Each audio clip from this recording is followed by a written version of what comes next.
Chapter 86, Bloodstained Skill. I'm the winner. You can't be biased towards her. Hua Yu's hair had become a beautiful white gold. She smiled, teasing Xiao Cao and Yun Shi.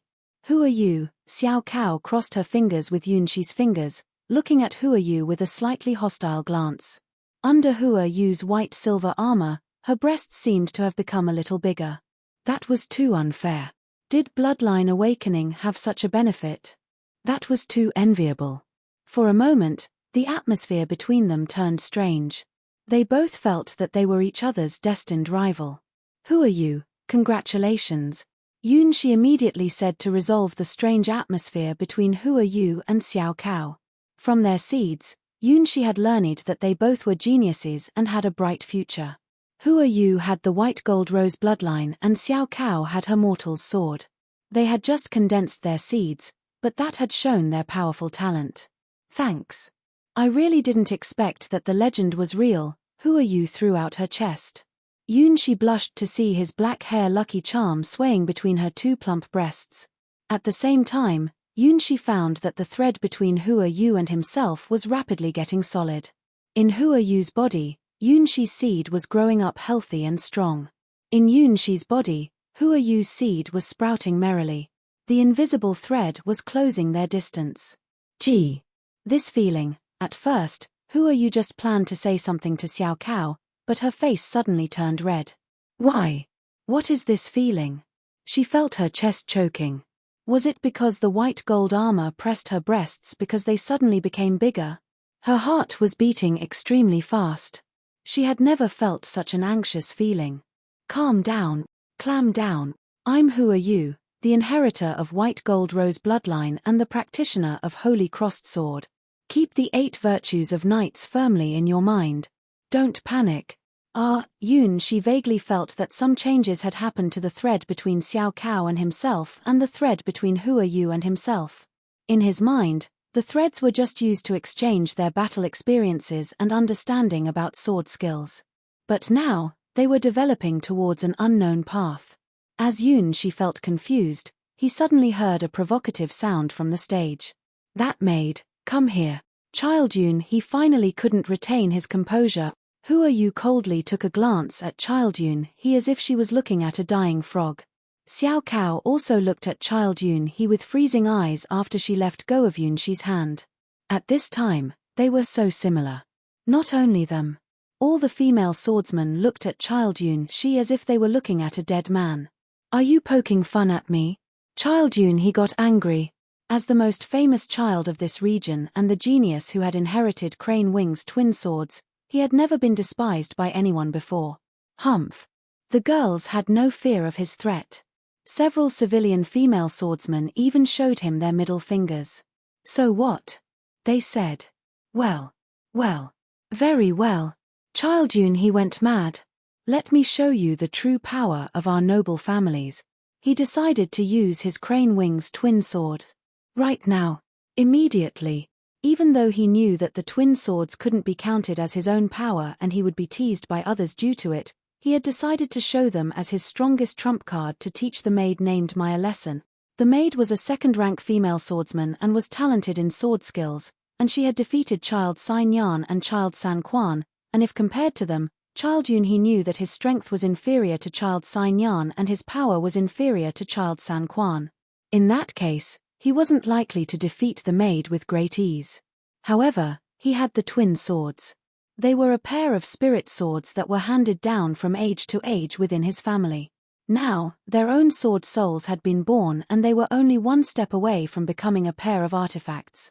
If he used his blood to control the twin swords, he would be invincible amongst all third-rank swordsmen.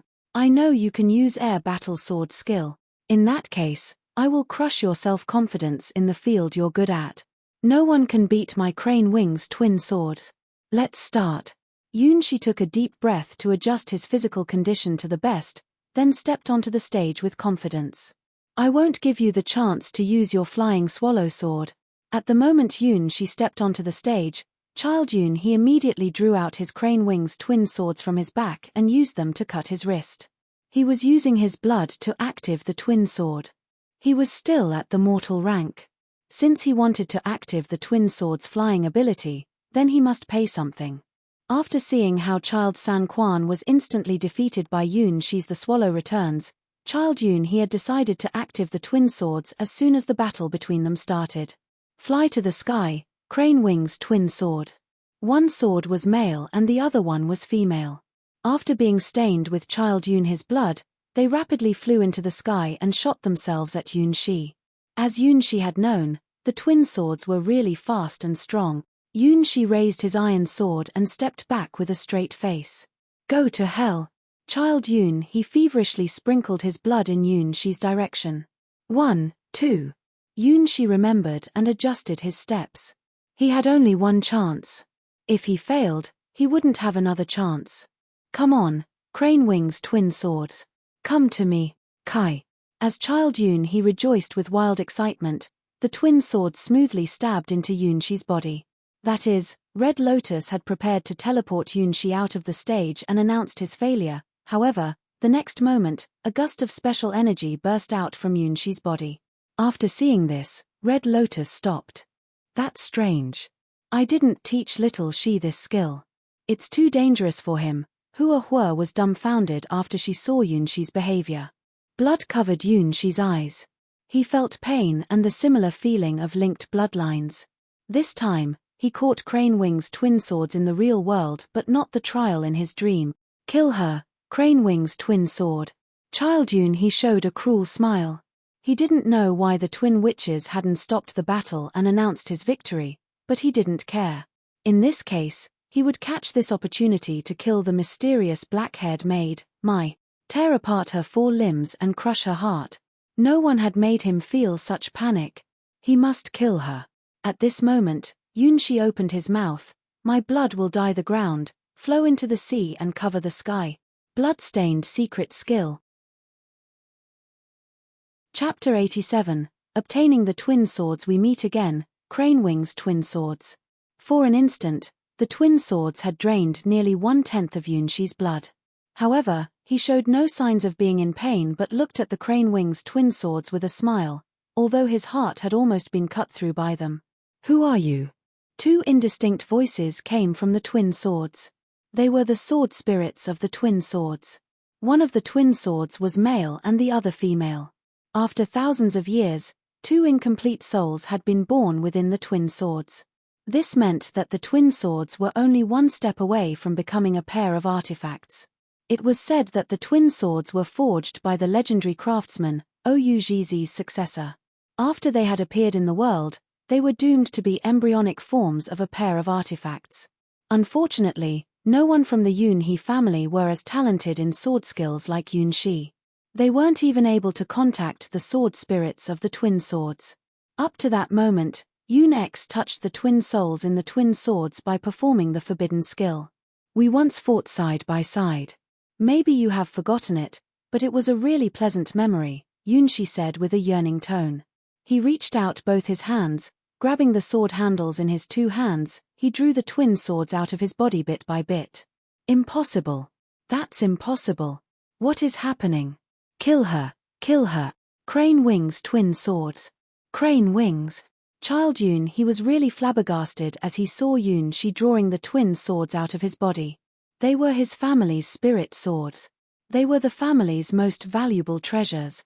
Suddenly, Child Yun he remembered an old tale told in his family.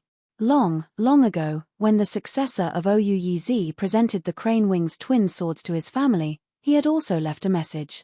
At that time, Ouzhi's successor and the Yun He family master were very good friends. Crane Wing's twin swords were made from the materials they collected together and were the tokens of their friendship. The twin swords are my most satisfying work, but my friend, remember, powerful weapons always choose their own masters. When the twin swords become a pair of artifacts, they will have their own souls. If your descendants can't master them at that time, I'm afraid that they will leave your family. It doesn't matter. If Crane Wing's twin swords think that my descendants are unworthy of using them, they can just leave and choose their new master by themselves. Could it be that? Would it be that? Child Yun he shivered as he thought of that possibility. No, it won't happen. She is just an unknown maid. Crane Wing's twin swords will never accept her. Crane Wing's twin swords were very proud. No one, even if they were hero-rank swordsmen, could control them in the past hundreds of years. After all, they were doomed to be a pair of artifact.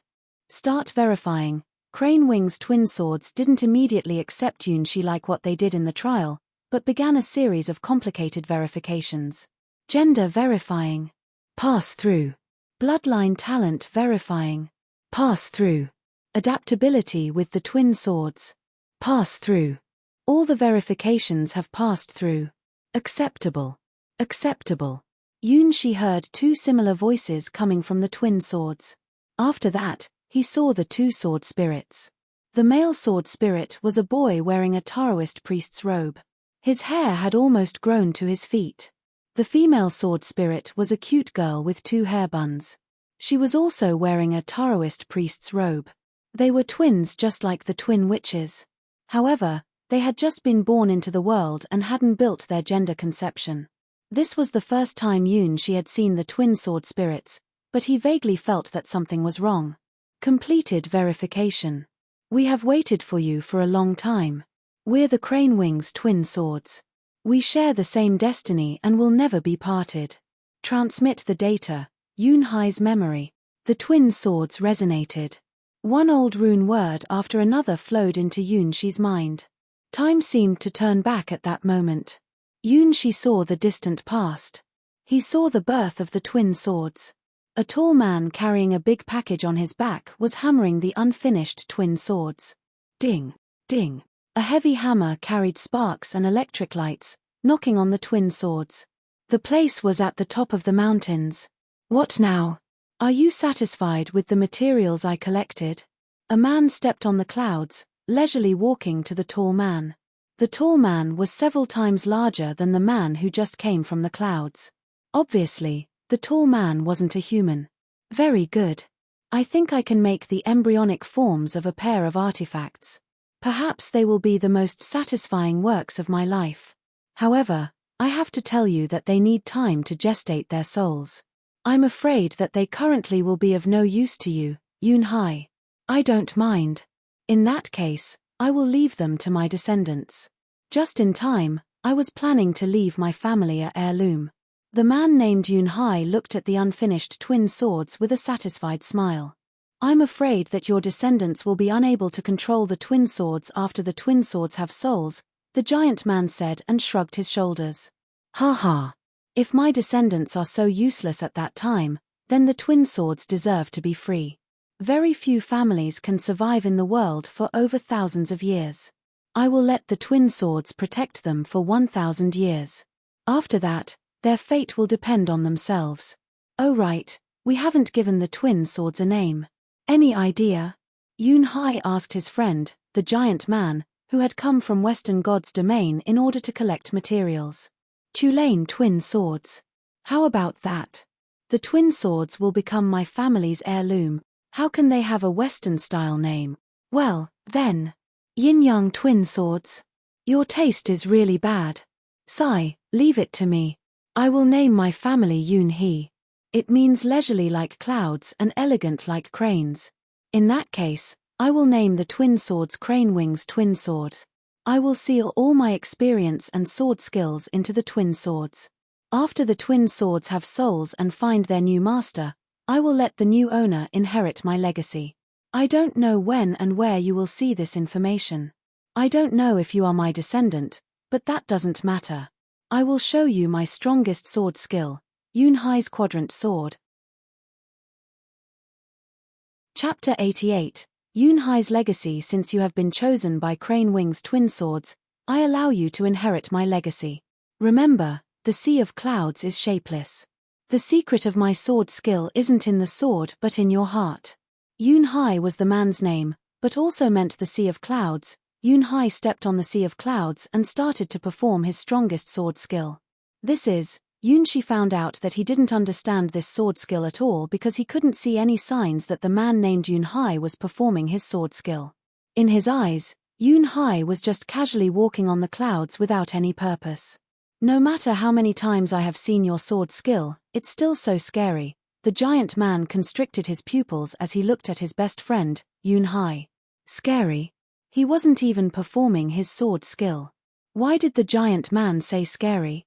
As Yoon Shi looked at them in confusion, Yoon Hai had stopped and looked around with a relaxed look. The next moment, the mountains and the sea of clouds were suddenly torn to rags as if the space itself had become a shredded picture scroll. Yoon Shi finally realized that why the giant man had said scary. Because Yoon Hai's sword skill killed nothing but the world itself. Cough. After Yoon Shi returned his mind to the real world, he saw a madman. Give them back. They're my family's heirloom. Child Yoon He was as hysterical as a lunatic at this moment. Fail the Sword Palace's entrance test? If he compared it to losing the family's twin spirit swords, that was just a trivial thing. Child Yoon He refused to believe that Crane Wing's twin swords that had protected his family for 1,000 years, had now accepted a stranger as their new master. Even though he knew the tale told in his family, he still couldn't accept that. He inherited the name as the current Child Yoon He. If he lost the twin swords, he would no longer be the Child Yoon He, but the sinner of his family. I can't lose the Crane Wing's twin swords. They are mine, my precious. You're just a menial maid. How can it be possible that you have better talent than me and are accepted by my Crane Wing's twin swords? This isn't true. It's just like the nightmare I had last night. Yes, this is another nightmare. Yes, this is a dream, a dream. Maybe it was because Child Yoon He was stimulated too much. He remembered a part of his experience in last night's dream. In the dream, he had also lost the Crane Wing's twin swords, but after he woke up, the twin swords were still on his back. In the dream, a monster had killed him dozens of times, but after he woke up, he was still unscathed. Ha ha ha, so it is. This is a dream. I'm still dreaming. I won't die in my own dream. I will get my twin swords back. By fair means or foul. Give them back. Child Yoon He fiercely stared at Yoon Shi. He opened his hands, making a posture as if he was playing the game hawk and chicken. Anyway, this is just a dream. I can revive any time after my death. In this situation, I have nothing to fear. And you? You are just an unknown maid. You should be afraid of me. I will pull you down on the ground and punish you. Sigh, Yoon Shi shook his head. He remembered the man named Yoon Hai.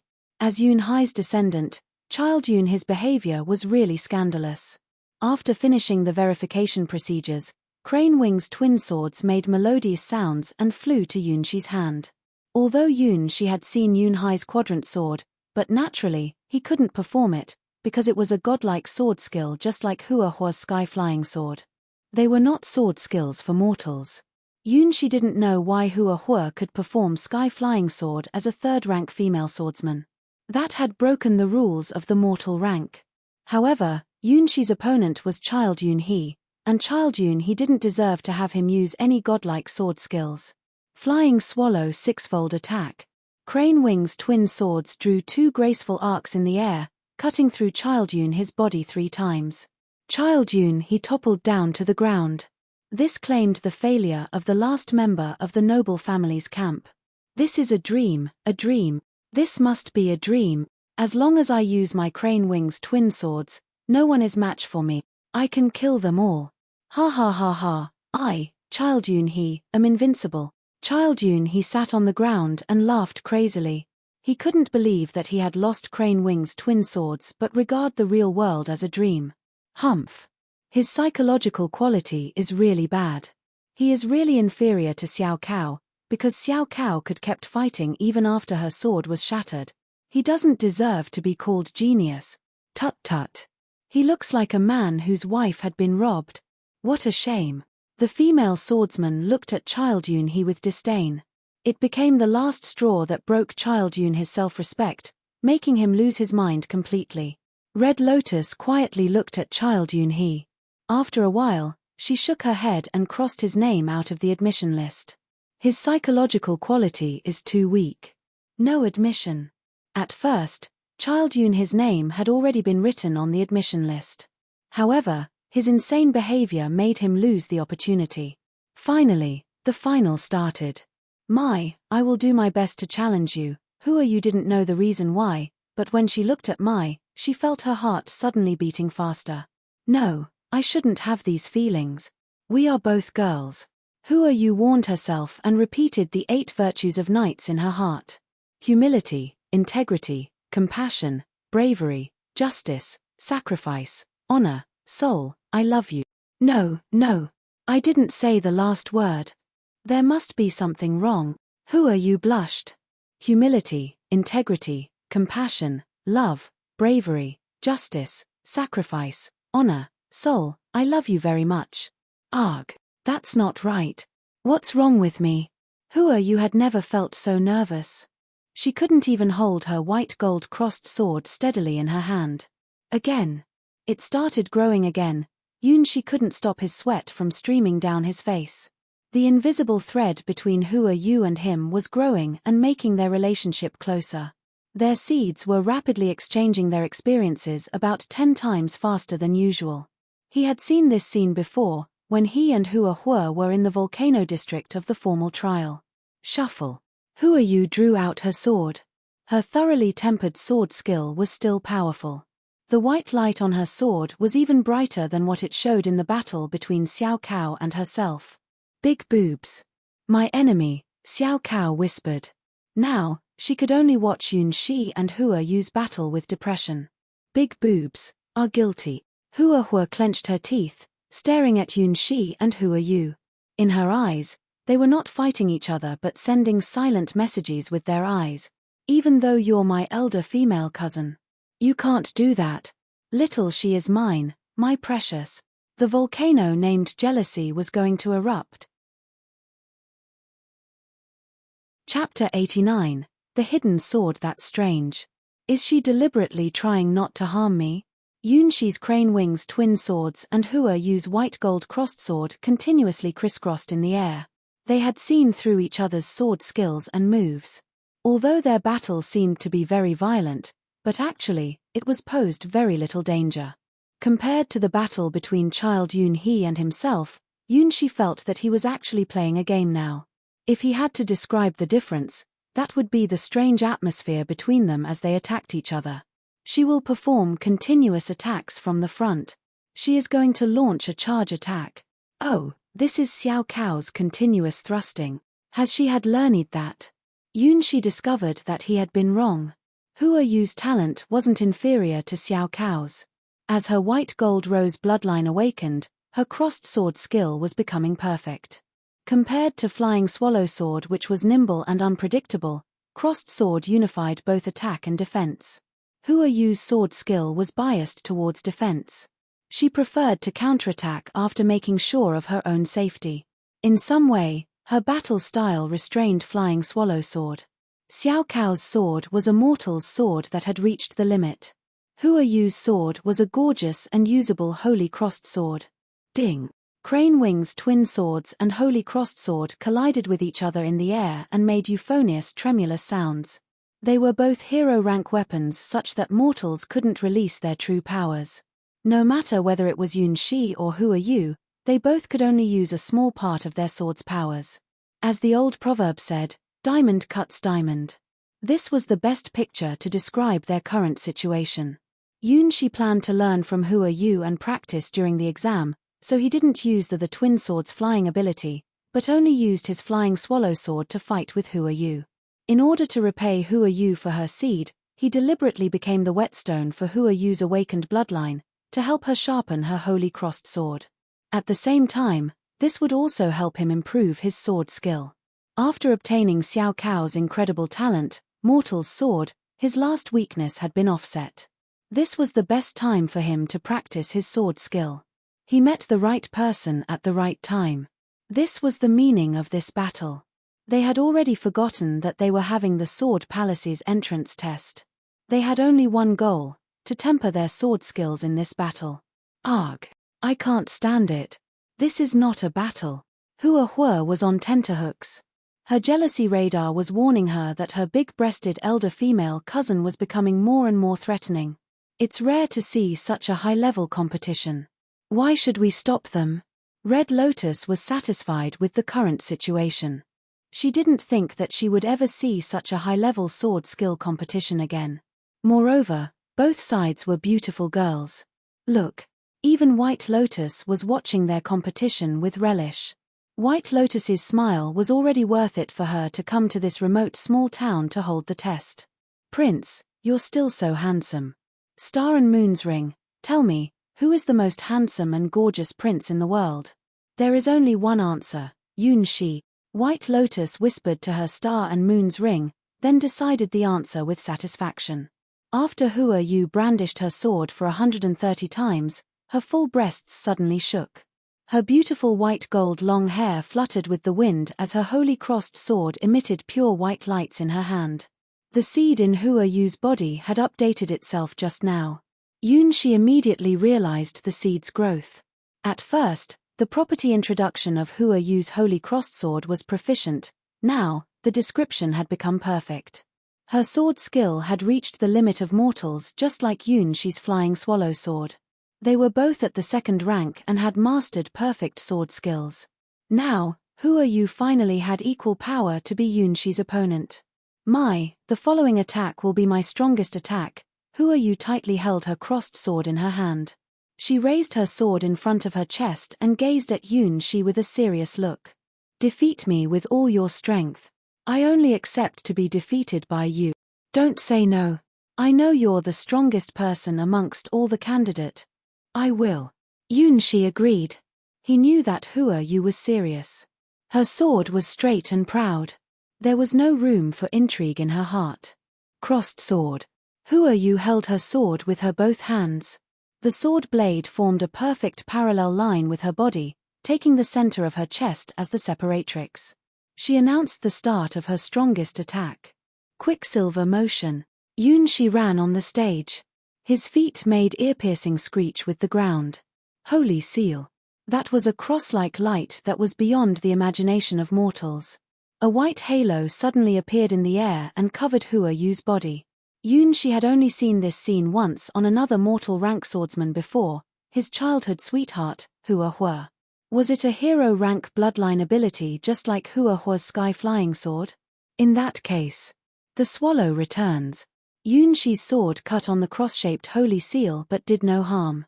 Hua Yu seized this opportunity, brandishing a gust of white sword wind towards Yun-shi. That wasn't a sword wind that any mortals could make.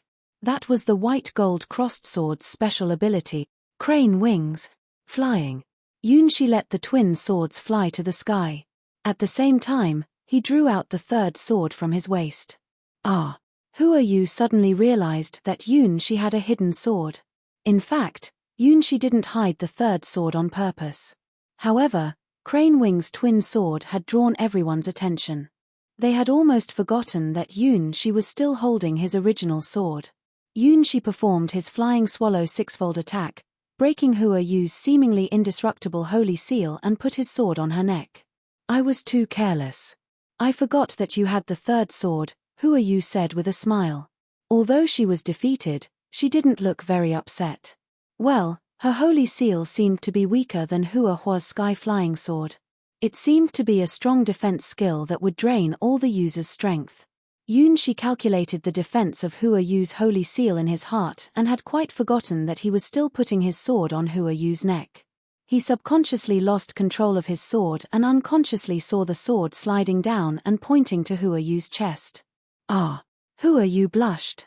She didn't know why Yun-shi suddenly took liberties with her. What is she doing? Is this some special ritual of this area? Bang! Before Yun-shi returned to Earth and realized what a mistake he had made, from the location of the twin witches, a person rushed to him in a burst of anger. Let go of my elder female cousin, Hua Hua.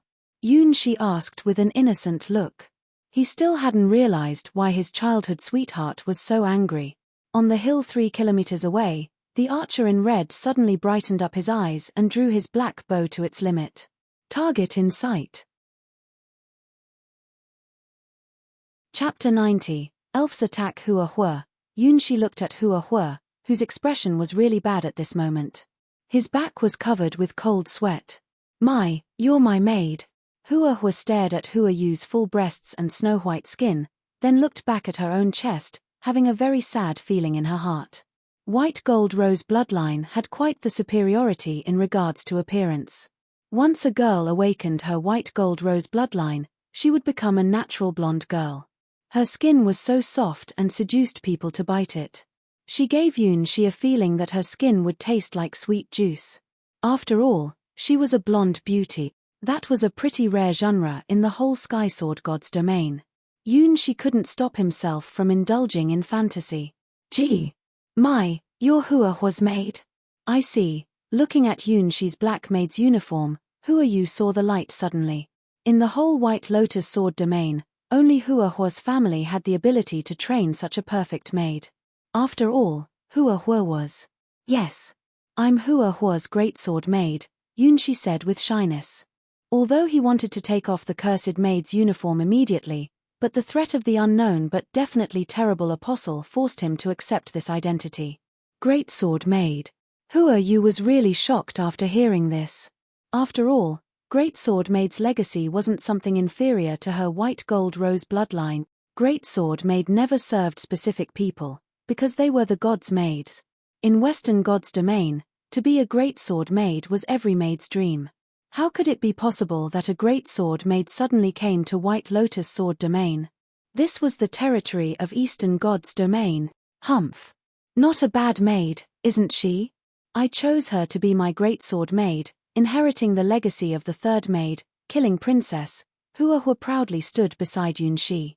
She felt that it was one of her smartest decisions to let Yunxi to be a Great Sword Maid. She inherited the legacy of the third maid, killing princess. Hua Yu didn't expect that she would see a living legend standing in front of her today. That explained the strange feeling when she saw the black maid's uniform. This wasn't a common maid's uniform. It could be regarded as a hard armor that was made of soft cloth. She knew the rarity of a Great Sword Maid and she knew of the value of the legacy Yunxi had inherited.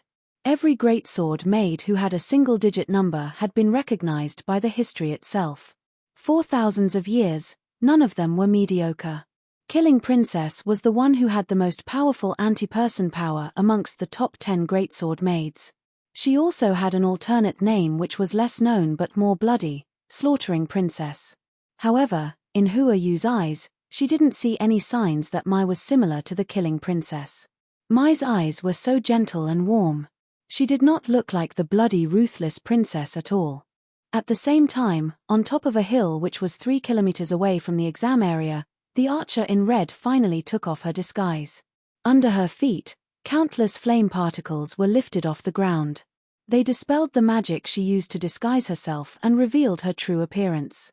Unlike what Yunxi had seen in the Stars trial, after taking off her disguise, her figure was more petite than her disguise. She wasn't even taller than Hua Hua. Her pale white hair came down to her back, and her pointed ears revealed her true identity. She wasn't human. At the center of her forehead, there was a black gem that was inlaid. Her red cloak was covered with dust and scratches as if she had just picked it up from a corpse on the battlefield. Her beautiful amber pupils reflected translucent pale gold. Her black leather armor bound her slightly bulging chest, but exposed her snow-white belly without any cover. At first, she wore a pair of leather boots, but now, they had been burned to ashes by the suddenly raised temperature under her feet. Duo. La. Are you? Ien, she whispered. A series of unintelligible runes flashed across the black gem on her forehead. That was the order. That was a switch. It removed her disguise and restored her true appearance as a dark elf. Target acquired. Trace, on. Extract bloodline power. Under her feet, the dark red ground started to heat up. After a while, the rocks melted and the ground became a pool of magma. Her naked feet steadily stood in the pool of magma. Her amber pupils coldly locked onto her target, Hua Hua, who was complaining about her childhood sweetheart's disloyalty. Name, Hua Hua. Current strength, the 3rd rank. Bloodline, sky-flying bloodline. As the dark elf whispered, her killing intent became more fierce. The flames under her feet had also become hotter. 10 Leaves Alliance, Black Obsidian, start sniping. Along her body, one snake flame after another wriggled up to the bowstring of her black long bow. She didn't nock an arrow on the bow, for the flames were her bullets and her weapons. This was her superpower, which had transcended the power of flesh and blood. Similar to Hua Hua, the elf girl was controlling the hero rank power through her bloodline. Shuffle. The next moment, a scorching spiral arrow shot high into the sky. Soon afterwards, the second arrow rose to the sky, then the third arrow, the fourth arrow. They locked Hua Hua from all angles and directions. What are those? The twin witches were the first two people who recognized the danger. Red Lotus drew out her Red Lotus holy sword and White Lotus started to make madras. What? They're coming. Hua Hua and Yun Shi were the third and the fourth people who saw the arrows. Hua Hua immediately drew out her long sword. Crane wings. Flying. Yun Shi ordered the twin swords. He held Hua Yu in his arms and rolled down the stage. The next second, over 10 flame arrows dropped from the clouds. They punctured the twin witches' arcane barrier and still aimed at Hua Hua from all directions. How dare you? Red Lotus reached out her hand. Her Red Lotus holy sword released a great amount of scorching aureoles, blocking half of the flame arrows. Seal. White Lotus also reached out her hands. She blocked 3 flame arrows. Yun Shi's crane wings twin swords shot down one of the last 2 arrows. The last flame arrow was shattered by Hua Hua, who was in a really bad mood now. However, this wasn't the end. They were about to face even more terrible attacks.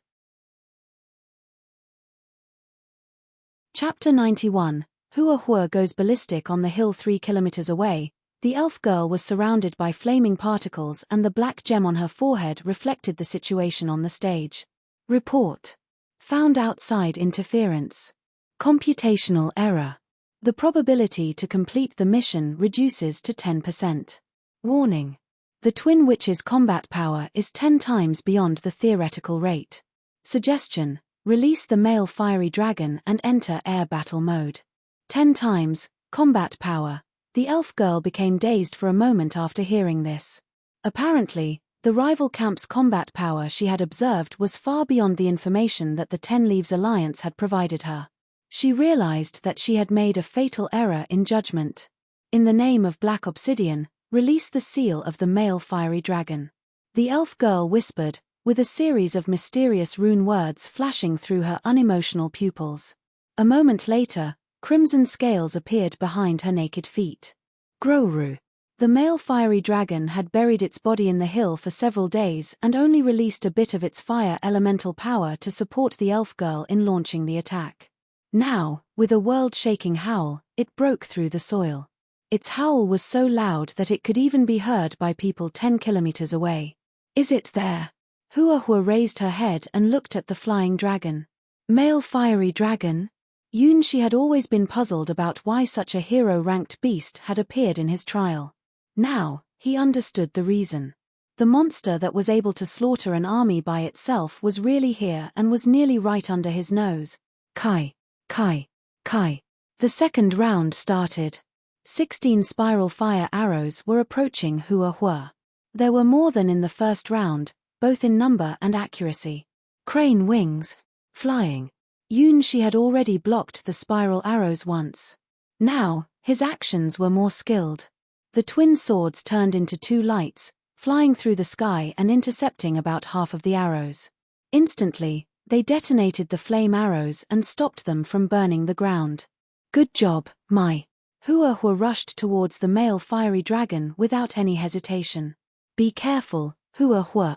As the examiners, Red Lotus and White Lotus couldn't leave the examination area, so they could only encourage Hua Hua as her backup force. The Great Circulation. We are the stars shining in the starry sky. As long as our hearts are linked together, we will never apart from each other. Even if we couldn't hold each other's hand, we will still remember. White Lotus sang a children's folk rhymes which even Red Lotus hadn't heard before, offering the star and moon rings blessing to Hua Hua. After that, she pretended it to be unintentional, but also offered Yun Shi her blessing. I'm sorry, but Hua Hua needs me now. Yun Shi chased after Hua Hua after he handed over Hua Yu to Xiao Cao. Crane Wing's twin swords dropped under Yun Shi's feet and carried him to make a short-range flight. It was fresh for Yun Shi to experience overcoming gravity. However, it was costly. Even though the sword spirits could control the twin swords to launch endless times, but Yunshi couldn't control the sword spirits endless times. After all, Crane Wing's twin swords were doomed to be a pair of artifacts. As a mortal, to control the twin swords had already drained Yunshi of too much energy. If it was to control the twin swords flying into the sky, it would drain Yunshi of 10 times more energy. Fortunately, the destination was only about 3 kilometers away. That wasn't beyond Yunshi's limit yet. Find the target. Entering sniping mode. Cold killing intent appeared in the elf girl's amber pupils. She raised her black long bow and locked onto Hua Hua. However, she ignored Yunshi. Compared to Hua Hua, a second-rank maid was really nothing. Groro. The male fiery dragon opened its wings and flew into the sky carrying the elf girl, then emitted 3 fireballs from its mouth. Each fireball was filled with terrible lava. If any of these dropped onto the small town, 1/3 of the small town would be turned into a sea of fire. You want to run away? Hua Hua dismissively gazed at the fireballs, which were so scorching hot that they could harm hero-rank creatures. She didn't draw her sword, but stamped on the ground. Bang! An earth-shaking shock wave emerged from the ground and made countless crushed stones fly up into the sky. The stones hit the 3 fireballs and instantly detonated them, making the hero rank attack become a magnificent firework. At that moment, Yunshi was standing on the twin swords and gliding in the air. He couldn't believe what he was seeing with his naked eyes. Hua Hua. It's already very incredible to master a hero rank sword skill as a 3rd rank female swordsman. How can you also have so much strong strength in addition to that? Even if your strength was 10 times stronger than the green hippos, it is impossible for anybody to do this. Are you really a 3rd rank female swordsman? Update the data. Ignore redundant data and lock onto the target. Adjust to trace mode and launch the phantom flame arrow. The elf girl didn't show any fear on her face after seeing Hua Hua's earth-shaking stamp, but quietly revised Hua Hua's information. After that, she unleashed the 16 flame arrows attack again. The 16 spiral flame arrows fired at Hua Hua from 16 different angles. This time, the spiral flame arrows had a remarkable change. The arrows' bodies had become more slender, but the flames inside the arrows were unabated. The flames were compressed. She had become stronger. Yunshi recognized the archer in red. Although her body was more slender than her figure in the trial, but her skillful killing technology hadn't changed a bit. She always presented her enemies the most terrible continuous attack. Besides, she had updated her equipment and personal mount. She hadn't shown her real power in the Stars trial. Only when the male fiery dragon and her teamed up could they form the complete combination Phantom Archer. This wasn't as simple as 1+1. After having the male fiery dragon's support, her combat power would be strengthened to an incredible level. If she had appeared in the trial with her current power, Yunshi would have never crossed the bridge even if he had died 10,000 times. However, she wasn't fighting against Yunshi but Hua Hua at this time. Dong. Hua Hua stamped the ground and leapt into the air. The next second, Yunshi saw the true flying sky sword. Chapter 92. Sky Flying Sword. How dare you harm my little she? You will pay the price for your recklessness. Hua Hua didn't hide her anger and killing intention. Her blood was flowing at a high speed. She didn't know the reason, but after she saw that Yunshi was involved, she couldn't stop herself from flying into a rage. Burst. She activated her non-human bloodline ability, which was so terrible that even the Red Lotus Holy Virgin couldn't stop it. Yunshi could even see terrible bloody airflow surrounding Hua Hua with his naked eyes. Let me show you the true sky flying sword. In the face of the 16 flame spiral arrows, Hua Hua showed no fear. Her blood dropped down from between her fingers, dyeing her sword blade red. At first, the long sword was just a common sword from Sword Palace. After being stained with Hua Hua's blood, it burst out a gust of a fierce and terrible breath which obviously no mortal weapons would have. Then, a ring of light spread out from under Hua Hua's feet. Ta! For the first time ever, Yunshi saw his childhood sweetheart flying in the air. Sky Flying Sword could actually let the user fly to the sky. Once you mastered this sword skill, you would be able to overcome gravity, flying and fighting in the sky. Steeping on the suddenly appeared light ring, Hua Hua's speed increased again. She broke through the blockade line of the 16 arrows, rushing towards the flying male fiery dragon. Update the data again. The target's combat power has far surpassed the expectations. Adjust the attack mode. Entering air battle mode. The archer in red stood on the male fiery dragon's back. She controlled the dragon to hover around and dive, and at the same time, she aimed her arrows at Hua Hua with continuous shots. Spiral flame arrows, multiple spiral flame arrows, and shocking arrows continuously appeared in the air. Yunshi's nightmares seemed to have reappeared in the reality, and this time, they were enchanted with hero-rank flames. That's futile. You will not escape. How dare you attack my little she? I will never let you go, even if you escape to the ends of the world. Hua Hua didn't know why she was so angry, but when she looked at the archer in red, she couldn't restrain her killing intent. The killing intent was very inexplicable but also very real. She felt as if she had returned to the moment when she had met the twin witches. Her killing intent was completely baseless, but also profound and unforgettable. When she met the twin witches she thought that she was oversensitive, but now, her killing intent was undoubtedly aiming at the right target. Die. The killing intent was also a pretty new emotion for Hua Hua. Another ring of transparent light appeared under Hua Hua's feet, turning into waves and spreading in the air. Walking in the air was the Sky Flying Swords feature. By stepping on one light wave after another, people who were performing Sky Flying Sword were able to increase their speed infinitely. They could even break into the atmosphere and fly amongst the stars using this method. Sky Flying Sword could break all rules and limits. It was a godlike sword skill that could let the user break the law of gravity to fly into the sky. Even creatures with wings such as birds or dragons couldn't overcome gravity. After all, they were still living beings under the atmosphere. Sky Flying Sword was faster than birds and stronger than dragons, standing in the sky and hovering over the world.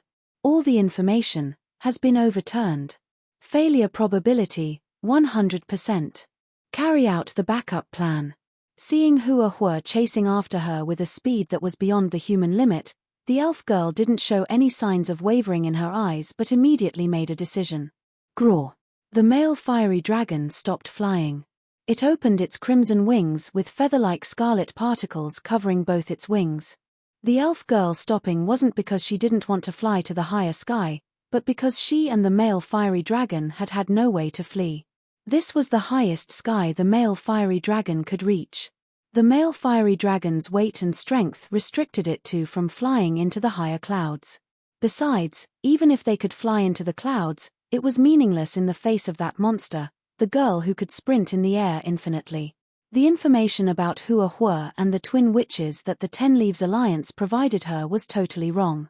The team of a male fiery dragon and a phantom archer was far from sufficient to assassinate Hua Hua.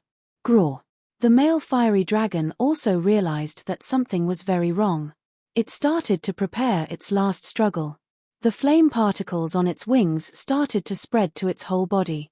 Countless dark red veins appeared on its huge body, and its every breath caused terrible tidal waves of flames around its body. This was its ultimate skill, full force fire breath. Die. Hua Hua increased her speed again. She flew to the higher airspace, then inverted her body midair. Hua Hua's head was under her feet, looking pretty like an inverted cross. She firmly locked onto the roaring male fiery dragon and the archer in red. She really didn't restrain her killing intent because her little she's enemy was her own enemy. Sky Flying Sword, V for cleaving. No words could be used to describe her splendid sword skill. It was bright like fireworks. She could only watch it from the ground. This was the first time he had seen Hua Hua slaying a dragon in the real world. Under Hua Hua's slash, the male fiery dragon's great body was cleaved into two. Boom. Before the male fiery dragon breathed out flames from its mouth, it had exploded in the sky, becoming countless pieces of minced meat. Several sword lights flashed through the sky. Hua Hua was still chasing after something. Ding. Something was broken within the dragon's pieces of minced meat. Hua Hua finally stopped. The battle was over. Hua Hua showed her true power in front of Yunshi and other people. Her magnificent feat of slaying the dragon with one slash made everyone fall into silence. Her battle had been beyond their understanding. No matter whether it was the flying male fiery dragon, or Hua Hua who killed the dragon, they were both monsters. In their eyes, Hua Hua was even more a monster than the male fiery dragon. For the first time ever, Yunshi saw a real godlike sword skill with his own eyes. Any sword skills that were called godlike were recognized by all gods' domains. Sky Flying Sword could let the user fly in the sky and slay a dragon at the mortal rank. Yunhai's Quadrant Sword could let the user cut up the world casually. They both were beyond a mortal's imagination. Hua Hua, you're flying too high. Yunshi raised his head, gazing at Hua Hua with his sharp eyes. He saw a beautiful blue and white color. Oh, Hua Hua was wearing blue and white underwear today? Chapter 93, Inexplicable Sense of Crisis. After chopping the male fiery dragon into minced meat, Hua Hua still stayed in the sky and looked around in confusion. She still didn't know that her childhood sweetheart had seen her underwear. What's wrong? Yunshi blushed and looked around Hua Hua. However, he didn't find any potential threats. The unknown archer in red should have been killed by Hua Hua. Because the distance was too far and the archer was riding on the male fiery dragon in the sky, Yunshi just saw a vague figure that was covered by flame particles and didn't see her detailed appearance. That's strange. Where is her body? Hua Hua was sure that she had hit the target. She could smell blood that didn't belong to the male fiery dragon. At the last moment, the male fiery dragon exploded and made her lose trace of the archer. The mysterious elf suddenly vanished in thin air. Humph, you should feel lucky, Hua Hua murmured. She sheathed her sword and stepped on the transparent light ring, walking back to the ground. The archer had gone.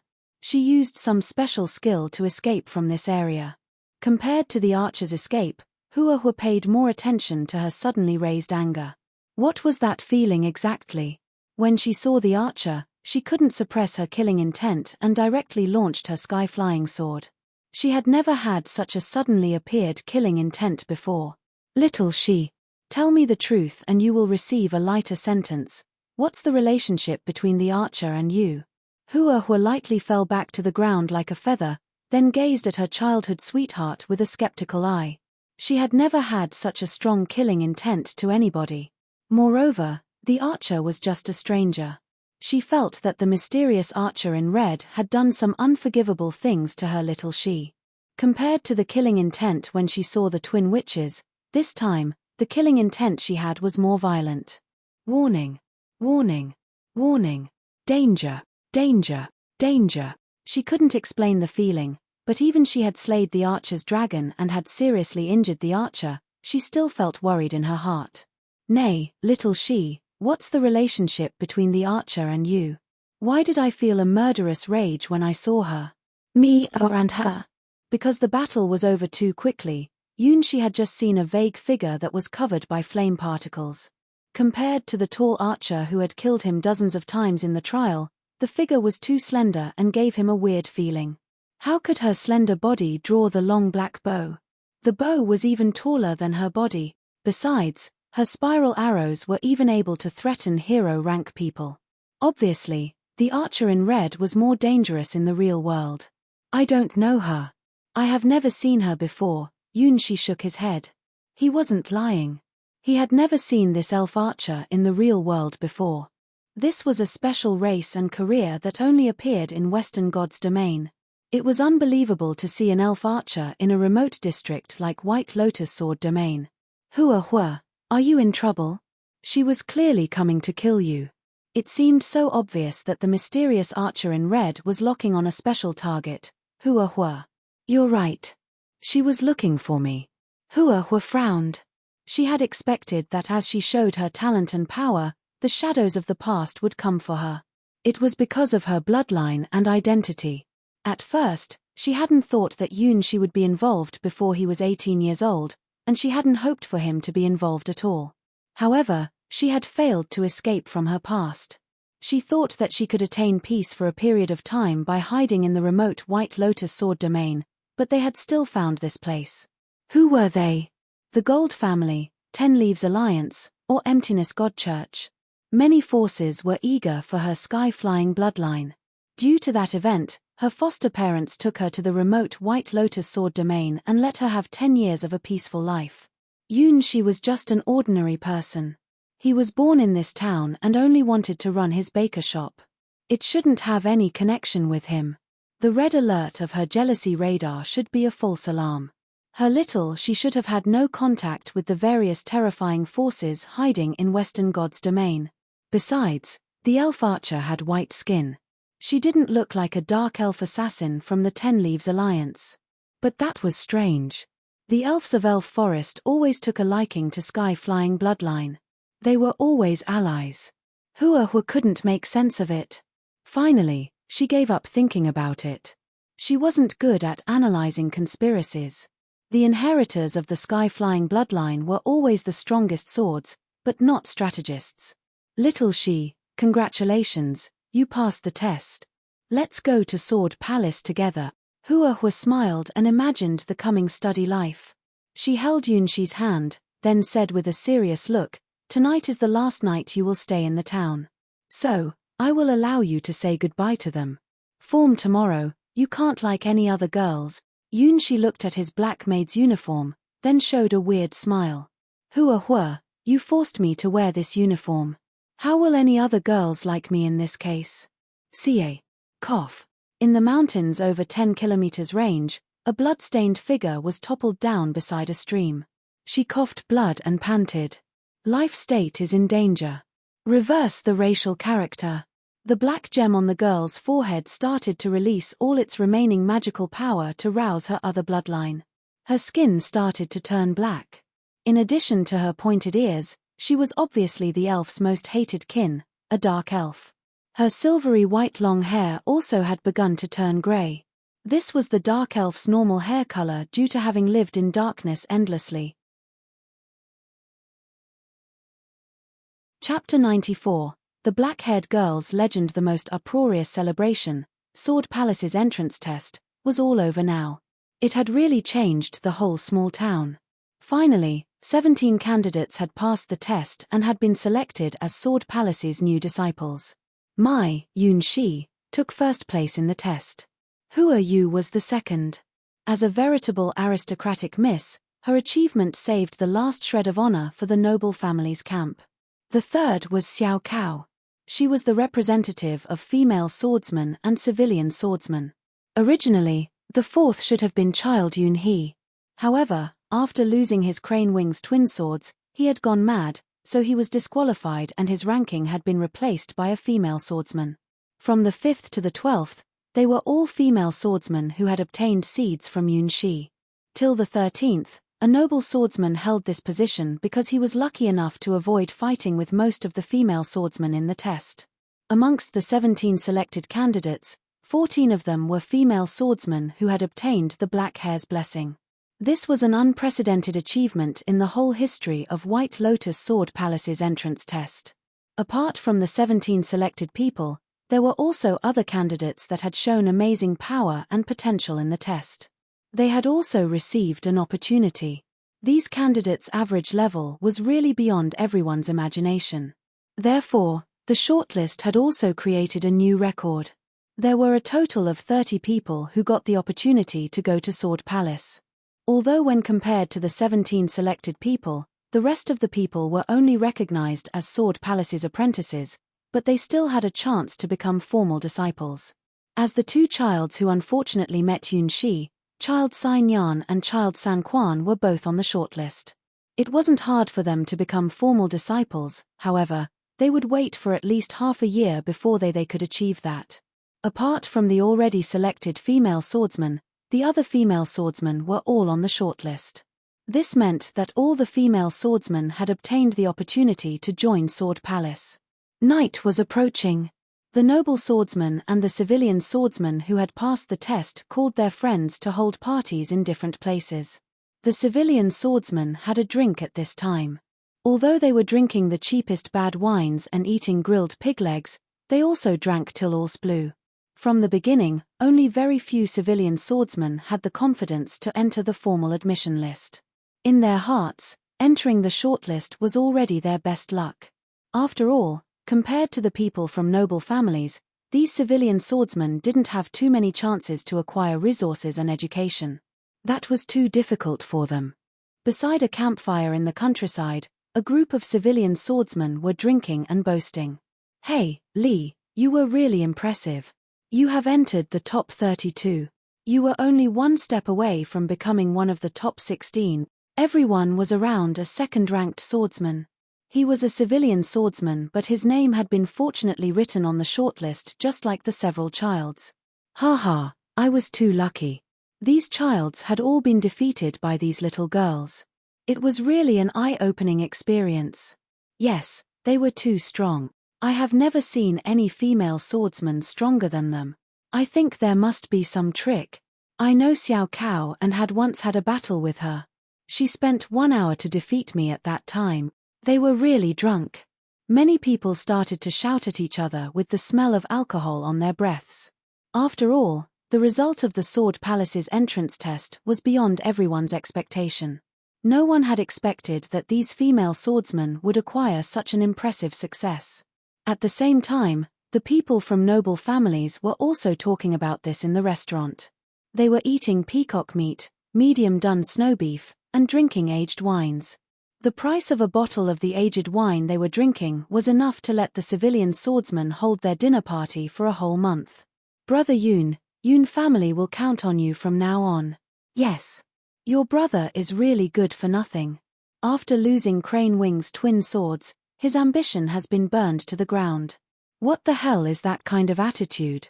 Everyone was proposing a toast to Yun He family's second young master. He was also one of the top 3 stone soldiers who tortured Yun Shi dozens of times in the first district of the Stars trial. In all fairness, his power was indeed decent. He was only slightly inferior to Child San Quan, Child Xin Yan, and Child Yun He. He was also one of the few noble swordsmen who had defeated their female opponents. His name did deserve to be added in the formal admission list. In the Sword Palace's entrance test, the 3 childs had all been defeated by the mysterious black-haired maid. In that case, the second young master's performance was indeed excellent if compared to other candidates from noble families. Of course, at the end, Hua Yu defeated him. However, Hua Yu was an excellent aristocratic miss that could awaken her white gold rose bloodline in front of everyone. It wasn't a shame to be defeated by her. They were drinking and talking. Gradually, they began to discuss these female swordsmen. What the hell had happened to them? How could they be so strong? Hua Yu is an exception. She does have a natural talent for sword skills. However, what was wrong with other girls? They are simply some village girls. Can you believe it? I lost to my sister. That was unbelievable. In the practices before we came here, I could defeat her with one hand only. Yes. I know some of those noble girls. I'm very sure that none of them are super geniuses except Hua Yu. They were all drunk, and now, they were all posing questions to their friends and each other. It looked like no matter whether they were rich or poor, everyone was curious about this. Soon afterwards, a rumor started to spread amongst these people.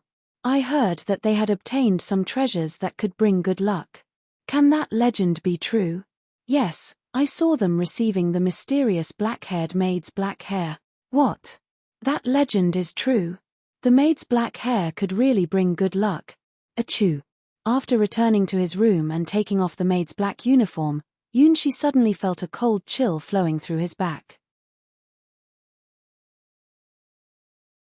Chapter 95. Profess my love, I'm back. Yunshi gazed at his own face in the mirror and hypnotized himself that nothing had changed. He was still himself, not the greatsword maid Mai. Well, if he could ignore his flawless skin, black and smooth black hair, and deep eyes, which were so unfamiliar even to himself, nothing changed. Okay, Yunshi couldn't keep cheating himself anymore. The truth was, after obtaining the Killing Princess's legacy, all of him had been transformed. That was a change that happened to his animacy hierarchy, and this was just the beginning. The greatsword maid's legacy was more powerful than Yunshi's imagination. It had already started to change his bloodline. Master, isn't it good to become stronger? Maya was glad to see Yunshi's change. The stronger her master was, the higher the possibility that he could escape from his ex-girlfriend's deadly chase. His body of flesh and blood was just like a small container. If he wanted to use his true Starchild power, he needed to strengthen his soul to a higher rank. However, if there was a way to make the small container more perfect, that would also be good. You don't understand. If this goes on, I'm afraid that something very bad will happen to me. Yunshi smiled bitterly as he gazed at his image. A week ago, he was still an ordinary baker. But now, he had to escape from his 4 godlike ex-girlfriends. Who else could understand his feeling? They sent a legend-ranked apostle to White Lotus Sword Domain to search for him. Any person who was at the legend rank was strong enough to destroy a whole sword domain. As far as Yunshi knew, the whole White Lotus Sword Domain didn't have any swordsman who was at this rank. The strongest people Yunshi had seen were the twin witches, White Lotus and Red Lotus. They were at the hero rank and their power was already beyond a mortal's imagination. He couldn't imagine how powerful a legend-ranked apostle would be. After tonight, he would wear the maid's black uniform again and went to Sword Palace together with Hua Hua. He must hide his identity and even his gender. In order to escape from his ex-girlfriend's hunting, he must become stronger and stronger in the Stars trial by dying endless times. Tonight was the last night he would stay in this ordinary town where he had been born and lived for 14 years. His past dream would be buried after tonight. He wanted to inherit the baker shop and marry one of the town girls. He would have many children, and after he was old, he would tell them that when he was young, he had had a brilliant childhood sweetheart. He would remember how they met each other, growing up together, and finally separated from each other. In the spring, they would go and see the blossoming of flowers and gather tender leaves in the plains near town. They would make a flower basket and take a walk with holding the flower basket in their arms together. In summer, they would take the fishing net to the stream to catch fish and prawns. They would smile and play together. In autumn, they would go to a secluded valley. He would tell her the story about his brilliant childhood sweetheart under the tree. In winter, they would sit side by the heater, eating oranges together and discussing the development plan of their baker shop. After that, they would have 3 children. He hoped that there would be 1 girl and 2 boys. He would watch them grow up and have their own lovers and lives. Finally, one autumn, his life would end. He would close his eyes with his family members circling around his bed. That would be a very ordinary life, but that was what Yunshi hoped. Hua Hua was his first lover and his favorite girl. However, he knew she wouldn't stay in town. She was like the fireworks in summer, shining between heaven and earth, but would finally disappear in the sky, and disappear from his life. Yunshi didn't dare to have any extravagant hope that they could stay together forever. She was the sun, a bright light that could light up the universe. She was the sky, free and boundless. In his eyes, Hua Hua was so bright and so resplendent. Even when Hua Hua displayed her flying swallow sword, her talent was already far beyond his and made him feel it was unreachable, not to mention that she had displayed her sky-flying sword and slayed the dragon with 1 attack. Hua Hua, do you know how good you are? Yunshi stood in front of the mirror. He whispered, as if he was saying goodbye to his past. You're as bright as the summer. You're my sun. I want to touch you, but worry about your scorching light. You're so glamorous, so beautiful, and so tempting. I never thought that I could stay beside you in the future. I love you, Hua Hua. I like the way you run, the gesture when you brandish your sword, and your face when you sweat.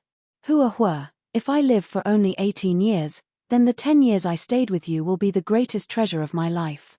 Yunshi didn't, and wasn't able to realize that outside of his window, Hua Hua was standing on a transparent light ring, gazing at him with an unbelievable look. A-R-G. Hua Hua's face was as red as a mellow apple. At first, she didn't trust her childhood sweetheart and planned to eavesdrop on his farewell to other girls, but now, she heard his biggest secret, which she shouldn't have heard but couldn't stop herself from hearing. So, her little she also liked her so much. Yes, that was right and reasonable. After all, she was his childhood sweetheart and would be his fiancée. He of course also liked her. However, the smile on the corner of her mouth exposed the exultation in her heart. Yunshi was professing his love to her. Her little she, her unique childhood sweetheart, her most favorite person in the world, was professing his love to her. She won. Ha ha ha, as she expected, childhood sweetheart was the strongest winner. After all, she was the first. No one could catch up with her. Ha ha ha. That is great. Today is Hua Hua's victory day. Hua Hua boldly laughed. She couldn't restrain her blood from boiling. Therefore, she stepped on one transparent light ring after another, dashing into the sky. A great amount of vigor was flowing in her body, making her heart beat faster with her face blushing. She couldn't control her passion and had to fly into the sky to unleash her powerful vigor. Today was her happiest day in her life. Little she, I love you, too. I like the shyness on your face, and the butter bread you specially made for me. You know nothing about my past and the responsibility my bloodline that is a burden. You don't know how special I am. However, you still like me. You like the purest part of me, the true me. Hence, I also like the pure you, my little she. No matter whether 1,000 years pass, or 10,000 years pass, a promise is always a promise. It will never be changed. The promise of marrying you will never expire. Chapter 96, The Childhood Sweethearts, 1. Yunxi opened the window and saw a starry sky. Tonight, the great stars were still shining in the sky. In the bamboo house not far away from Yunxi's house, people from the noble families were drinking and talking, making the originally quiet small town become noisy. It's midnight, 12 o'clock, Yunxi confirmed the time, then left his room. Tonight, he had dates with 3 girls. At 1 o'clock in the morning, he would go to see Phyllis, the eldest daughter of the gem store in the neighboring town. At 2 o'clock in the morning, he would go to see Millie, the young lady from the flower shop down the street. At 3 o'clock, he would go to see Yi Li, the little girl from the cake shop across the street. Phyllis was the eldest girl.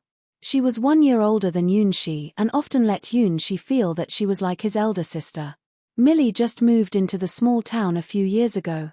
She was a little younger than Yunxi. Yi Li was a little girl Yunxi often took care of since his childhood. In every sense, she was the cutest girl. Originally, Yunxi had planned to marry one of the 3 girls after Hua Hua left the town. Hua Hua was a genius and she wouldn't stay in such a small town. In Yunxi's heart, he would propose to one of the 3 girls and spend his life with her. Of course, this was just his past plan. Apart from the eldest girl, Phyllis, who maintained a relationship of we are friends, not 2 lovers with him, the other 2 girls, Millie and Yi Li, were just 2 girls who were close to him. Well, at least, Yunxi thought that way. Tomorrow, he would leave the town. He would go to the White Lotus Sword Domain Sword Tip District, starting a brand new life. Tonight was the last night he would stay in the town. Maybe he would come back someday, but he knew he was unable to achieve his dream of spending his life in the town till his death in his bed. He wanted to bid farewell to the town. Therefore, he asked the 3 girls out to say goodbye to them in different times and different places. At 1 o'clock in the morning and beside the stream. Sorry, I'm late. A silver-haired girl in a straw hat ran to Yunxi. She was puffed with a guilty look. Her eyes were as clear as pure white, her silver hair was hanging down on her shoulders, her white strap dress was dotted with little rubies, her 2 small dimples were ineffably cute. She was one of Yunxi's childhood sweethearts, Phyllis. Her ancestors had moved their residence from Western God's Domain to White Lotus Sword Domain just like Hua Hua and Hua Yu's families had. Even in Western God's Domain, her silver hair was also proof of a kind of rare noble bloodline. As the eldest girl of Yunxi's childhood sweethearts, her skin was as crystal as white jade in the moonlight. She had a slender body and a delicate face. Her eyes were so glamorous. It was said that in the neighboring town, the number of young men who had asked her to marry them were enough to circle around the town for 10 rounds. Never mind, Feely, Yunxi smiled and called her nickname. This was their secret, and only Yunxi could call her that nickname. Yunxi, it is so late. What's the thing you have to tell me so late at night?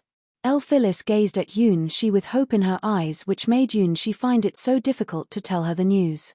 Well, in fact, I will leave this town for a period of time. Yunxi didn't dare to look at Phyllis's eyes. Amongst the 3 girls, She was the most outstanding girl and was of a similar age to him. The most important thing was, she seemed to have a vague favorable impression of him. I see. You will go to Sword Palace together with Hua Hua, right? Unexpectedly, Phyllis had already known the news. That was strange. How could she know? He was using the identity as Greatsword made Mai to take part in the Sword Palace's entrance test. Hua Hua will go to Sword Palace, but she won't just leave you here.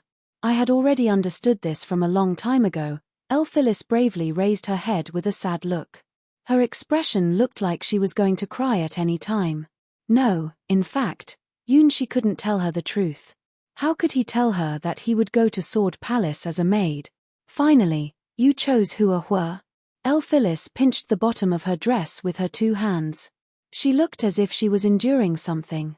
No, not I chose Hua Hua, but Hua Hua chose me, She surrendered. He couldn't just see her that expression and do nothing, so he told her the truth. Well, is that true? So, I still have chance. Phyllis's eyes suddenly brightened up with excitement.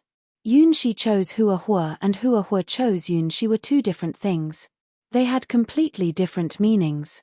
If it was the former, she would have no chance. If it was the latter, there was still hope, even if it was just a negligible possibility. She would never admit defeat till the last moment. She would never give up till the last second. As the proverb said, she who laughs last laughs best. She hadn't been defeated. Hua Hua gained an advantage, but the battle hadn't ended yet. At least, she hadn't had any leverage. Feely, She found that he couldn't understand what she was thinking. Her expression looked strange. From tomorrow on, they would have no chance to meet each other. Thinking of that, She's heart was full of sadness. However, at least, he could do the last thing for her and the others. This was the only thing he could do for them before he left the small town. Maya, prepare the seed. She spoke to his star elf in his mind, then started to use his special ability. This was the only and unique spiritual ability he had after he obtained the Starchild's love system. He wanted to give her his seed. Detect the target. Wonderful adaptability. Start to link the target. As she had expected, since Hua Yu and Xiao Cao could have excellent adaptability with him, then as his childhood sweetheart, Phyllis shouldn't be an exception. She's seed entered Phyllis's body without any difficulty. However, She suddenly found something strange in her body. It looked like a mist-like thing that was protecting a part of her body. She was puzzled. However, at this time, Phyllis stood on her toes and softly kissed his mouth. Chapter 97, The Childhood Sweethearts, 2. Phyllis's kiss was more serious than at any time before. It wasn't a game. It was a declaration. Even though she knew that her rival was Hua Hua, she wouldn't give up. She was She's most intimate person other than Hua Hua. She was about the same age as Hua Hua and had a more matured mind. Her appearance and temperament were also not inferior to Hua Hua. However, as a girl of the nobility, she didn't even have any betrothal with anyone. That was a pretty strange thing, especially in White Lotus Sword domain. As far as she knew, the suitors she had refused were 10 times more than the people Hua Hua had refused. She, remember, don't give up. I will find some way to help you. Phyllis held She's both hands tightly. She really didn't want to let him go. Finally, as she gazed at her with amazement, she ground her teeth, then determinedly turned around and ran away. Ah! Gee! What did she mean? Has she known something? She stood beside the stream like a wood pile. He was confused and didn't know what had happened. After leaving She's sight, Phyllis had a long walk. Finally, she stopped with an apathetic look. At the same time, her temperament suddenly changed. That was absolutely not some temperament that a daughter of Gemstore could have. Pa. Pa. Pa. One ruby after another dropped down from her dress and fell on the ground, turning into ashes. Curse you. Why did I fail? Hua Hua, you're really my enemy. Sky-flying bloodline? Is that the reason that you can have everything wonderful in the world? I'm the person who loves She the best. Phyllis showed undisguised hostility. She slightly showed her another face at this time. Calm down, my little girl. You shouldn't privately order black obsidian to assassinate Hua Hua. You knew that she was no match for Hua Hua. An old voice suddenly came from the shadow behind Elphilis. Then what should I do? She is going to take Yun Shi away. Only Yun Shi, only he. I don't want to let him go. Elphilis bit her handkerchief, looking like she was going to break out into weeping.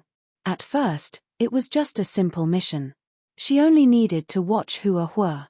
The sky-flying bloodline legacy had a bearing on many people's lives. However, as the aristocratic miss of 10 Leaves Alliance, the first time she used her privilege wasn't for the bloodline but for an irrelevant ordinary boy. Sigh. I will keep this a secret from the Alliance, but you should give up on that boy as soon as possible. After all, he is just an ordinary person and you have the missed bloodline. He can't hold a candle to you. No. I don't want it. This is the first time in my life that I'm so eager for something. Even though my rival is Hua Hua, I won't give up. Even though he is just an ordinary person, I want him to be my thing. Don't persuade me. Let's go back to Western God's domain and hold the great ritual of missed bloodline. Elphilis's eyes were so firm. She had made the decision, and no one could stop her. Sigh, finally, the old figure in the shadow sighed. If at that time Yun Shi had agreed to marry Elphilis, that would be the best solution and nothing would happen after, the old figure thought in his heart. As the first successor of the first leaf of 10 Leaves Alliance and the owner of Missed Bloodline, Elphilis was so weak at dealing with her love. Perhaps this would become Elphilis's greatest regret in her life. At 2:00 in the morning and on the meadow beside the town. You're late, brother. Millie opened her mischievous eyes wide, seeing Yun Shi running to her in a hurry. She was a 12-year-old girl. She had golden hair and a pair of purple eyes.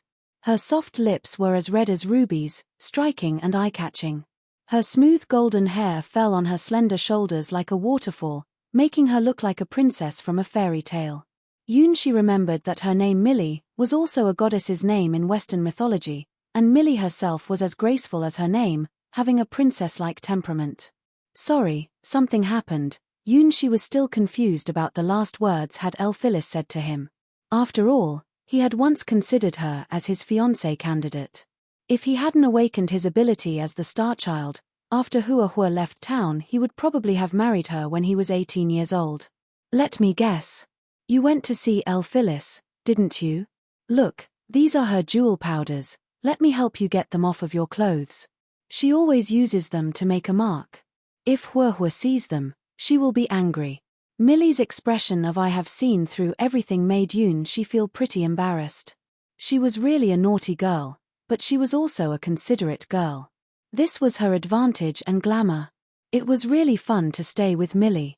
She never lacked patience to listen your troubles and comfort you with a smile. Yun Shi often had a dissonant feeling that she didn't look like a 12-year-old girl but was more matured. Well, in fact, I'm going to, Yun Shi said haltingly.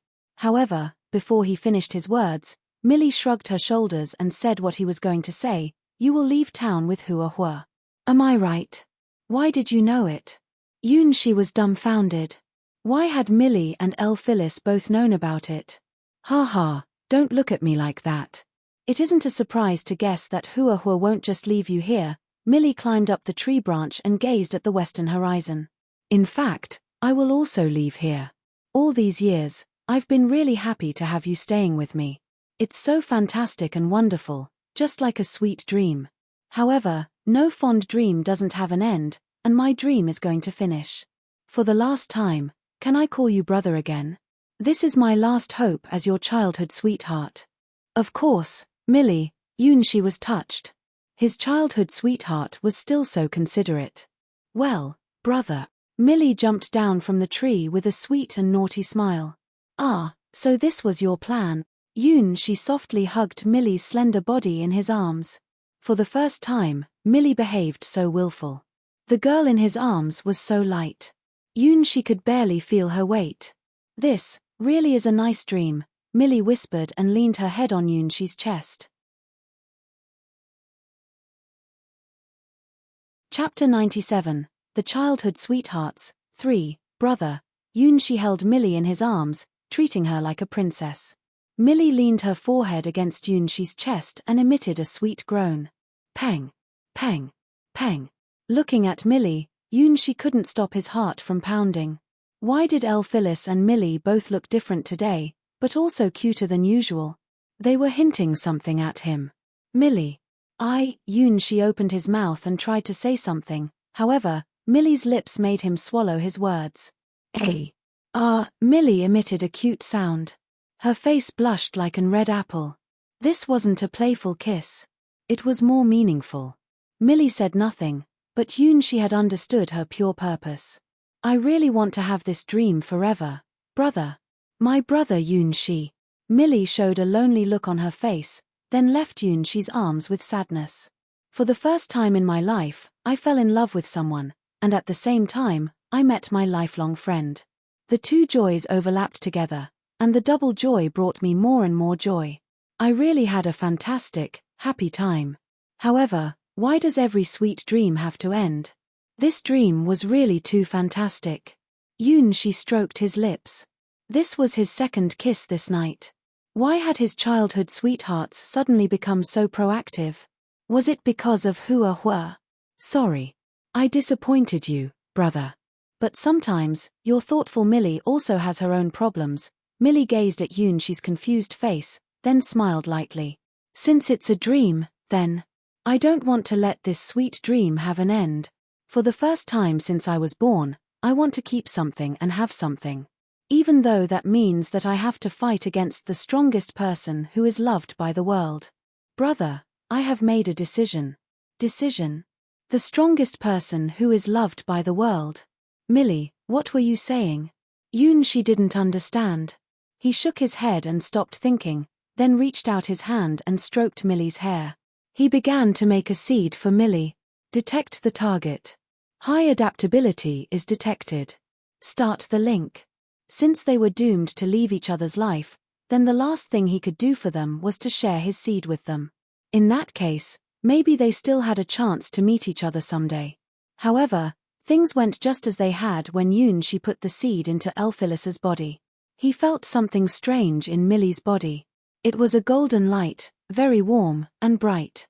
After his seed entered Millie's body, it was immediately covered by the warm golden light and passed a very comfortable feeling to Yunshi through the link. Millie groaned. She looked around in confusion, then moved her eyes to Yunshi. Could it be? Did she find something? The warm golden light seemed to like his seed, which he made by using his star power. It had completely absorbed his seed. Brother, I'm going to leave. But don't worry, we will meet each other again soon after, and I will let you feel surprise at that time. Millie gently raised the corner of her dress, making an old etiquette, then kissed Yunshi's hand. I believe you will become the most beautiful Princess Millie at that time. Yunshi blessed for his childhood sweetheart, the fragrant Millie. Countless flowers were blossoming on the ground. Countless golden sunflowers were emitting splendid golden lights to the floating golden palaces in the sky. Every golden petal was singing. They were praising the return of the great princess. They were eulogizing the great history of the golden family. In the sky, one solar prism after another were refracting bright sunshine on the floating old palaces, to remind all the members of the golden family a thing: their great princess had just returned. She had just opened her eyes from her deep dream. Due to her return, the world had the sun's blessing again. In an old, golden palace, a girl was sleeping in a crystal coffin and was covered by golden petals. Now, she slowly opened her eyes. Her skin was as white as snow, her eyes were as clear as crystal, and her pupils were as blue as the sea. For she had slept for such a long time, her golden hair had grown up to her ankles. Princess Millie, our princess awakes. Praise the sun, praise the stars, praise the gold, praise our great, holy Princess Millie, Rhine's princess, the golden princess. On her finger, there was a golden ring. It was the artifact which was symbolic of the golden family's highest belief. It was a mission that only the Rhine bloodline could start and finish. At the same time, it was also a curse which had been handed down from age to age in the golden family.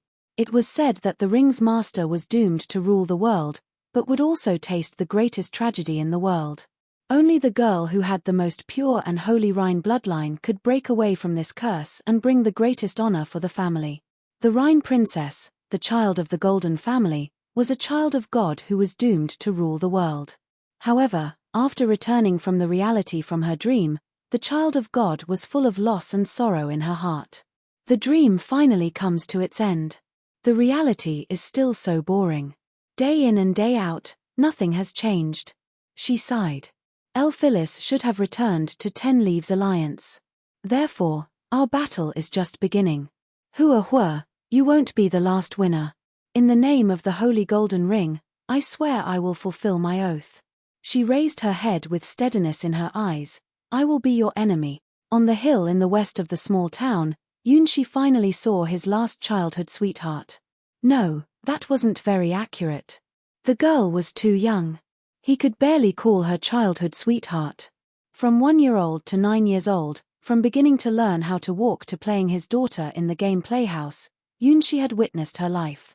She was Yi Li, 10 years old this year, and was the most popular girl, and all the townspeople's treasure. Papa. The cute girl held her little bear doll in her arms and smiled sweetly at Yunshi. Chapter 98. Yi Li's Allure. Yi Li was the cutest and most popular girl in the small town. Tonight, she wore white Western-style clothes with hem laces and 2 carefully combed beautiful golden long pigtails on her head. In addition to this, she also wore a red bowknot hairband on her head, which was presented to her by Yunshi in the past. Now, she was holding a teddy bear in her arms. Her temperament was as elegant as a little princess, and her appearance was like a beautiful fallen angel. If she stood inside a shop front window, no one would know she was not a delicate doll. Her legs were slim, and her white stockings were silhouetted against her snow-white skin. After she realized Yunshi's gazing, her face burned with embarrassment. Her skin was as smooth as silk fabric and as tender as baby's skin. Her chest was still undeveloped and flat like a scrub board, couldn't even be compared to a pair of poached eggs. Papa. In the past, Yi Li always acted as Yunshi's daughter in the game playing house. She had gotten used to calling Yunshi that. However, Yunshi had grown up. He felt pretty embarrassed to hear that name. Yi Li, you've grown up, Yunshi said with emotion and stroked her smooth, gold pigtails. In his memory, she was still the little girl who always ran after him whilst holding her little teddy bear in her arms. Now, she had gradually become a cute girl. Although she was only 9 years old, no one would doubt she would become a wonderful lady in the future. Papa, hug me. Yi Li raised her little teddy bear, acting like a spoilt child. Yunshi had watched her grow up from childhood. He naturally hugged Yi Li in his arms and patted her back. Yi Li's smell was as sweet as cream. She was like a gentle kitten, acting very cute and docile in Yunshi's arms. Yi Li, I'm going to leave this town. Yunshi gazed at Yi Li's big eyes and lightly told her the news. Together with Hua, Papa. Why? Why did everyone know this? Had somebody posted it on every board in the world? Yunshi complained in his heart. He had to accept the truth that every one of his childhood sweethearts had known that he would go to Sword Palace with Hua. Well, yes. We will leave town together. It will be for a very long time. Yi Li, will you feel lonely? Amongst all his childhood sweethearts, Yi Li was the person Yunshi cherished most. Compared to Millie and Phyllis, Yi Li was too young. She would be very sad to hear he had to leave. As the youngest playmate, Yi Li was very dependent on him. Therefore, Yunshi purposely chose her as the last person to tell her he was leaving. He had prepared to comfort her the whole night. Papa, I'm not good enough for you. Is Hua really that good? As Yunshi had expected, Yi Li pouted. Her expression looked as if she had been robbed her most beloved treasure. No. Yi Li is my most favorite girl. However, this isn't something I can make a decision about. Yunshi sighed. In his past plan, he had once thought to wait for Yi Li for another 9 years and then marry her after that. He had spent his childhood with Yi Li. During that time, he unconsciously started to like her.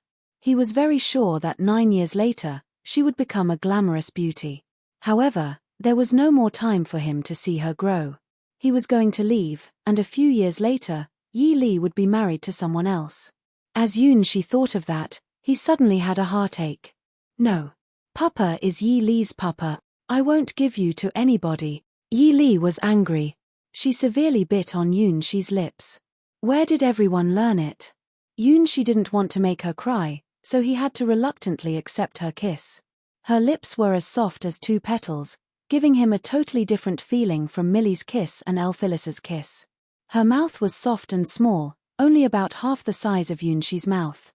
In that case, Yunxi's mouth could easily cover her mouth. Her cute, small tongue was tender and smooth. She contracted her pupils, her breath rasping in her heaving chest. They had a soul kiss, which was totally inappropriate for Yi Li's age. Yunxi saw Yi Li's face burning with embarrassment, then he realized that he unintentionally used the kissing skill he learned from Maya. Papa's smell, comfortable. Yi Li had almost lost her consciousness. She leaned on Yunxi's chest with her heart pounding heavily. Yunxi lowered his head and gazed at Yi Li. Today, she seemed to be more beautiful than usual. Her delicate face made her look like an exquisite doll. On her young face, her eyes were as deep as the sea, but also as clear as a pair of crystals.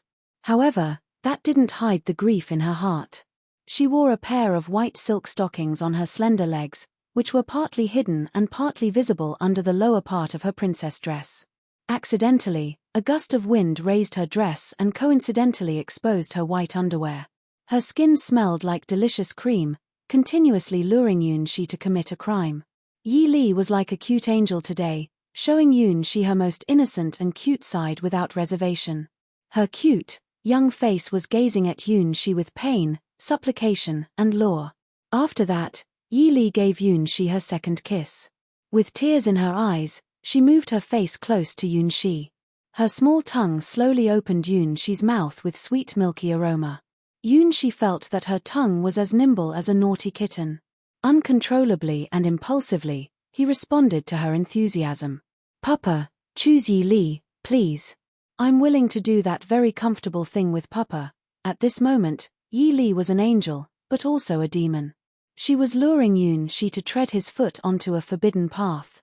Yunxi suddenly realized that amongst all his childhood sweethearts, Yi Li was the most dangerous one. Because she was still a child, she hadn't learned the moral rules. Because she was too innocent, she could easily do things which his other childhood sweethearts wouldn't do. Yi Li was like a naughty succubus, luring him to descent into hell. Yunxi believed that any virtuous people would be hard-pressed to refuse her temptation. No. We can't. Where did you learn this? Fortunately, Yunxi pulled himself back before he really descended into hell. His Yi Li was his little princess and his little princess couldn't be so Uro. Well, I learned it from a book named The Shameless Demon and His 1000 Daughters. The book told me that the most blissful thing to be a daughter is to do that very comfortable thing with her father. Yi Li opened her eyes wide, gazing at Yunxi with innocence. Chapter 99. I'm looking for your growth. Who gave that book to Yi Li? Yunxi was going crazy. Wasn't that a banned book? Its name made Yunxi have a bad impression. It must be a pornographic book that could never be purchased from proper channels. Yi Li, don't learn anything from that book.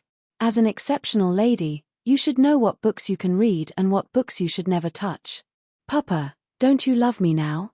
Yi Li found that Yunxi looked angry. She gazed at him with a timid look, as if she were a little animal whose master was scolding it. No. This was not your fault, Yunxi said and stroked Yi Li's golden hair. This was the fault of the person who let you read this book. Yi Li was still that little girl in his memory. Her face was still cute, her voice was still sweet, and her body was still soft. Yi Li's appearance was incredibly cute now. She opened her eyes wide full of unrest and shivered in Yunxi's arms. Yunxi felt that she was as perfect as an angel. Her warm, soft, slender Bowie was now in his arms. Her long golden hair was hanging down in front of his chest. He could easily smell her milky scent. She was as cute as a flawless doll who was wearing a pair of white silk stockings and a lace dress. I like Papa the best. In return, Yi Li also hugged Yunxi tightly. She hummed a song with a happy smile on her face. They were so close. She could even hear her heart beating. Her heart was beating fast. As long as Yi Li can stay with Papa, Yi Li won't feel bored. I hope this moment will last forever. Yi Li felt that the world was so wonderful right now. She was immersed in her little happiness. To her, she hoped that the time would stop at this moment. She wanted nothing more in the world other than to stay together with her Papa. To Yi Li, she was her only one, the light of her life, and the fire of her soul. He was her shining sun. She hoped nothing would tear her apart from Shi. She wanted to have his every second and every breath. Everyone had seen her love to her Papa. It wasn't a family love, but some deeper and finer emotion. Its name was love. Papa, can you make me a promise? She knew this feeling, and she was eager for Shi, her most valuable treasure in the world. Yi Li didn't want to be a loser. What? She felt guilty to Yi Li. He had already surrendered in his heart. He would do everything he could do for her. This was the only thing he could do to offset his guilt. Promise Yi Li that you will be my Papa forever. No matter where you go or what you do, never forget Yi Li. She sighed. Was this her hope? Phyllis, Millie, and Yi Li were all good girls. If he hadn't awakened his memory as Starchild, after Hua left the town, no matter which girl he would marry, he thought that they would achieve happiness at the end. However, he couldn't turn back the clock since he was just a human. He had to go on with his life. I promise that I will never forget Yi Li. Therefore, accept my seed, Yi Li. Detect the target. Extremely perfect adaptability. Start the link. This was the first time she saw the evaluation extremely perfect. It wasn't normal, excellent, or wonderful. It was extremely perfect. This meant that Yi Li had the best adaptability with his seed. Perhaps it also meant that she had the highest favorability to him. She could even see it through his naked eyes that his seed was growing rapidly in her body.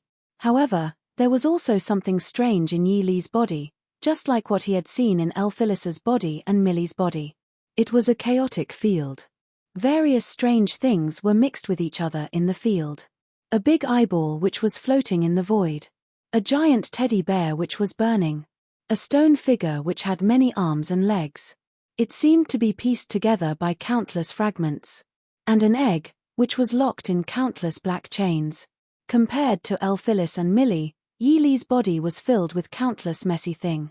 It looked like an aggregation of countless nightmares. Why were there so many weird things in Yi Li's body? Shouldn't she be the purest child? Papa, don't look inside me. Yi Li seemed to have discovered Shi's gaze. She blushed, then covered Shi's mouth with her mouth again. Her kiss contained all her enthusiasm. Her tongue easily opened Shi's mouth, tangling with his tongue. Ji-yuzi. Ji-yuzi. An ambiguous sound echoed around them. Yi Li had put all her love in the kiss. A drop of transparent liquid slowly flowed down from their mouths and dripped on her snow-white skin. How long had it been? 10 minutes. Or longer. After she recovered himself, Yi Li had left his arms, showing a smile with a satisfied look at him. Yi Li won't give up.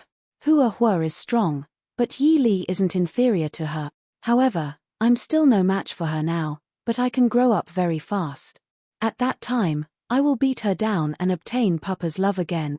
Well, the children nowadays were really precocious. However, you wanted to beat Hua down? That was impossible. I need nothing apart from Papa.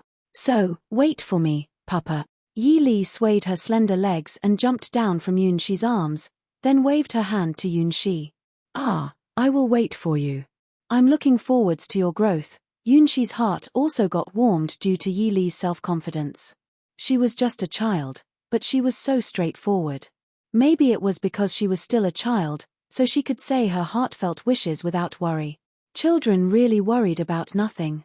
They were a kind of very special creatures. Maybe she really could do that. Shi suddenly had this strange idea in his heart as Yi Li held her little teddy bear in her arms, bouncing up and down on her way back. Chapter 100, Emptiness God. Yi Li likes Papa the best, But I can't stay with Papa. It must be Hua's fault. I can't eat Papa's butter bread again. Woo woo woo. After leaving Yunshi's sight, Yi Li also complained just like Phyllis and Millie had done. At first, Yi Li and the other girls came to this remote sword domain to observe Hua. They disguised themselves and appeared around Hua with different identities and faces. Everything was due to that legend about Sky-Flying Bloodline. As the current owner of Sky-Flying Bloodline, Hua was gifted with great talents and was the most likely person to fulfill the prophecy. As the representative of the Ten Leaves Alliance, Phyllis pretended to be a daughter of a gem store owner, watching Hua from a distance. As the representative of the Gold family, Millie's dream avatar became the daughter of a flower shop owner, quietly watching Hua. Finally, Yi Li came. She came to this remote sword domain by using the most special method. At first, Hua was the only center of their world. She was the only reason for them to stay in this remote small town. However, when had it changed? Phyllis, Millie, and her had all been attracted by the young boy who was always together with Hua. He knew nothing and noticed nothing, but always had a warm smile on his face.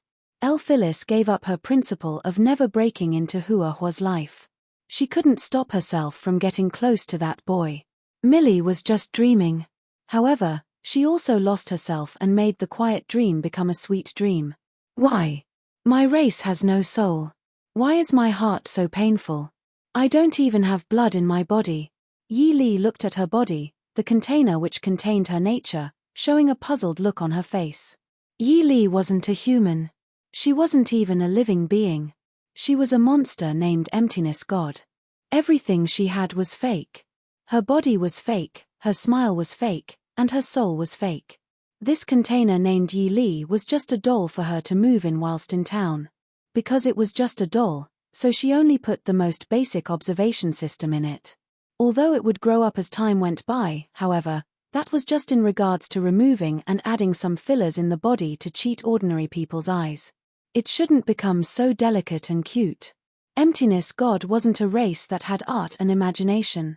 Even though they were one of the most terrible killers in the universe, they were naturally disabled in regards to creativity.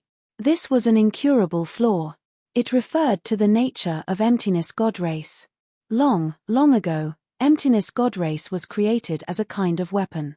The only goal of their existence was to kill and destroy. Even though the ancient times had ended and the Emptiness God race had obtained freedom now, they still couldn't correct this flaw.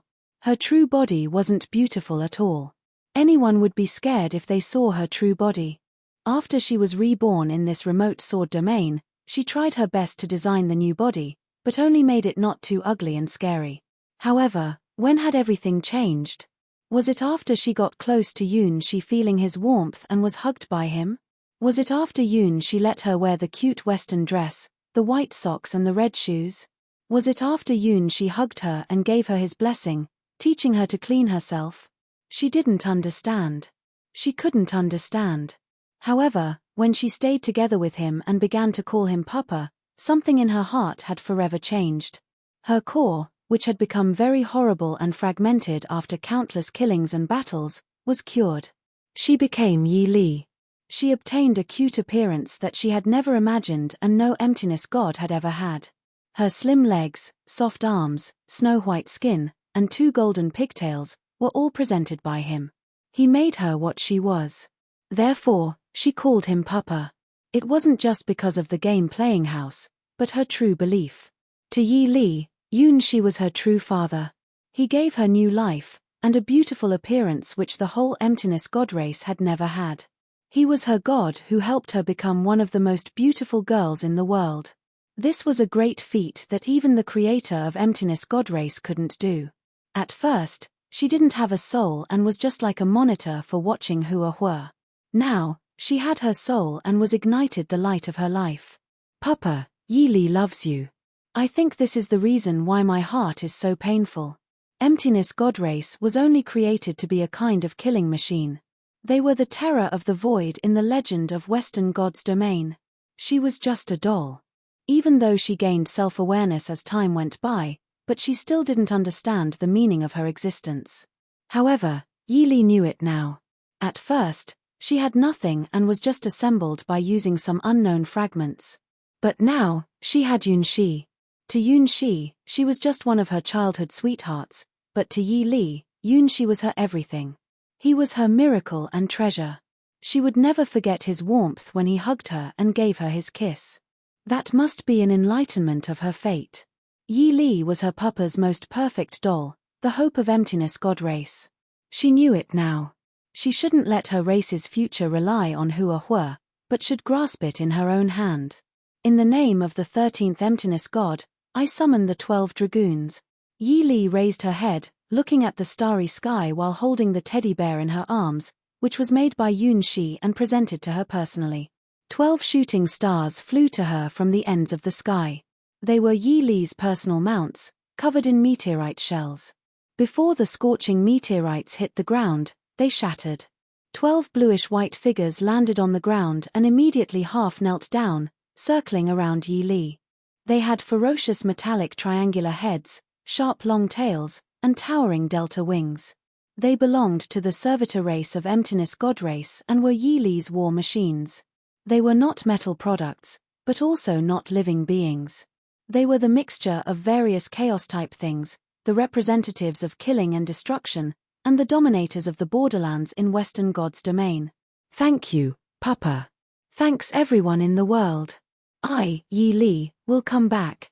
Yi Li rode on the cold back of one of the dragoons, looking back at the small town, where she had spent her 9 years of life.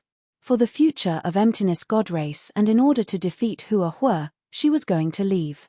She would return to her birthplace to get back her true body. Let's fly, dragoons. Chapter 101. The Dark Elf. On the hill outside of the small town, Yunxi saw 12 shooting stars shooting into the sky. I hope that everything will go smoothly, Yunxi prayed to the stars with his fingers crossing together. After that, he felt his seed situations through the threads, then took a deep breath with relief. It seemed that the seeds wouldn't lose efficacy as long as they were still under the starlight. Although it was hard to feel the seeds that were too far away, but the invisible threads were still unbroken. He hoped that after obtaining his seeds, Phyllis, Millie, and Yi Li would be successful in their lives. It was a really painful thing to say goodbye to them. Phyllis, Millie, and Yi Li, I hope that someday we can meet each other again. With this wish in his mind, Yunxi turned back and began to head back to the small town. However, when he walked to the foot of the hill, an impulsion suddenly raised in his heart. He suddenly remembered the secret base that he had built together with Hua. There were too many of his sweet memories. He had spent too much time with Hua, Phyllis, Millie, and Yi Li in there. His childhood sweethearts and him often played games in that place. In the spring, they often picked wild flowers in there. In the summer, they were often barefoot, playing beside the stream.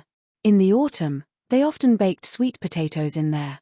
Except for the winter, they didn't go there because the weather was too cold, they had left too many shared memories in there. After he left the small town, it was very likely that nobody would go to that place again.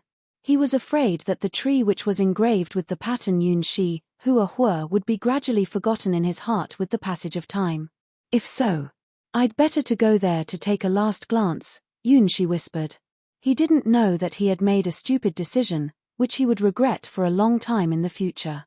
After all, he couldn't predict the future and couldn't see what the situation in the valley was now. Under the moon, Yunxi leisurely walked to the valley, his and his childhood sweetheart's secret base. That place contained too many of his memories. His memory was becoming more and more clearer as he walked towards that place. In there, he had experienced the hardest limit practice in his life, and squeezed out his greatest potential. When Yunxi walked to the entrance of the valley, he saw the sword mark, which he had left the last time he was there. However, something in the air was wrong. It's the taste of blood. Did some injured animal run into this valley? Yunxi sniffed with a confused look. Well, that was rare. Yunxi didn't know the reason, but very few animals would come to this valley. At least, after him and his childhood sweethearts had built this valley as their secret base, he had never seen any wild animal coming to this place, as if there was some power protecting this valley, making it a fantastic place of peace. However, It looked like this place had been invaded by some unknown animal now. The scent of blood was so strong. He had a feeling that the animal must be hurt badly. Is it a deer or sheep? Yunshi wasn't good at distinguishing the smell of different animals, however, it shouldn't be some small animal like rabbit, because the scent of blood was too strong. Yunshi didn't think that it was a ferocious beast. After all, this place wasn't in the remote mountains. The 5 tiger generals had killed all the ferocious beasts near the small town. Yunshi walked into the valley. He sniffed the scent of blood in the dark and searched for the injured animal. Under the moon, the grass in the valley was covered with hazy light. This was his first time coming to the valley in the deep night, and he found that it was more vivifying than in the daytime. Maybe the unknown animal was following its instinct to come here to try find some herbs. However, Yunshi didn't think that it was still alive. Even if it was a deer or sheep, after bleeding so much, it should be unable to survive. Yunshi had prepared himself to find and bury the unknown animal as his last commemoration before he left. Then he saw her, the lonely figure who was sleeping under the tree. She had pale white hair, drawn pointy ears, and was covered with a ragged, bloody cloak. He could see her black skin and the V-shaped wound on her body. This was a living being that was very rare in Eastern God's domain. Dark elf. Yunshi was dumbfounded. It wasn't a deer nor a sheep, but a dying girl. If her chest didn't still heave slowly, Yunshi would have thought that she had died. No matter how Yunshi looked at it, the V-shaped wound was undoubtedly a fatal wound. He could even see bones through the wound. She was seriously injured and the wound was so creepy. It was already a miracle to see that she was still alive. Cough. The dark elf felt that someone was here. With a loud cough, she strenuously opened her eyes, gazing at Yunshi. Well, do you want to say something as your last words? I can help you pass on the words to your family. Yunshi felt sorry for her, but he didn't have any method to save the dark elf girl. Come, here. The dark elf girl struggled with a dangerous intent hiding in her eyes. However, Yunshi didn't notice it. After all, who would suspect a dying person? Well, I promise that I will listen very carefully. Yunshi thought that she was going to say her last words, so he got close to her with pity. You don't know, he is everywhere. The dark elf girl cast a spiritual spell, trying to capture Yunshi's body and soul. Hey, what are you saying? Can you say it clearly? Yunshi looked at the dying girl with a confused look. Gah. The dark elf girl spat out blood. She was one step closer to death itself. She wanted to live. She must survive. The dark elf girl used her last strength to draw out a half-golden flower from her inside pocket, then strenuously chewed it. What a pleasant fragrance of flowers. Yunshi smelt the scent of the elf's flower. His heart suddenly started to beat faster.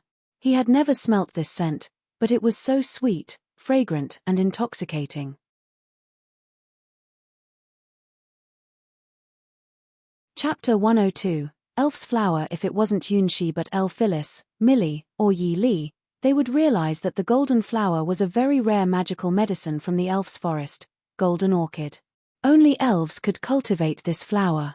In the aristocratic society of Western God's domain, it was 10 times more expensive than gold, because it could cure sexual impotence by stimulating humans' desire and vitality. Even if it was a 100-year-old man, after taking a small flake of the flower, he would become a strong man again. For this reason, many people were eager to acquire it. Once it appeared in the markets, countless people would scramble for it. However, the elf race was born from the fruit of the elf's tree. They didn't need males to produce descendants. As such, the golden flower was just a kind of rare winemaking material to them, and they rarely sold the flowers to the outside world. At first, the dark elf carried this flower with her as an equivalent to gold. She didn't expect that she would draw support from the flower's special effect. As Yunshi moved closer to the dark elf girl to hear her last words, the dark elf girl suddenly reached out her hands, forcibly holding Yunshi's face, and gave him a kiss. The golden orchid easily entered Yunshi's mouth with the dark elf girl's tongue. Immediately, a sweet and intoxicating feeling spread out and flowed across his whole body. What was that? Yunshi was drunk. The golden orchid was one of the best top-class winemaking materials, but also a kind of natural, rare aphrodisiac. Yunshi felt dizzy.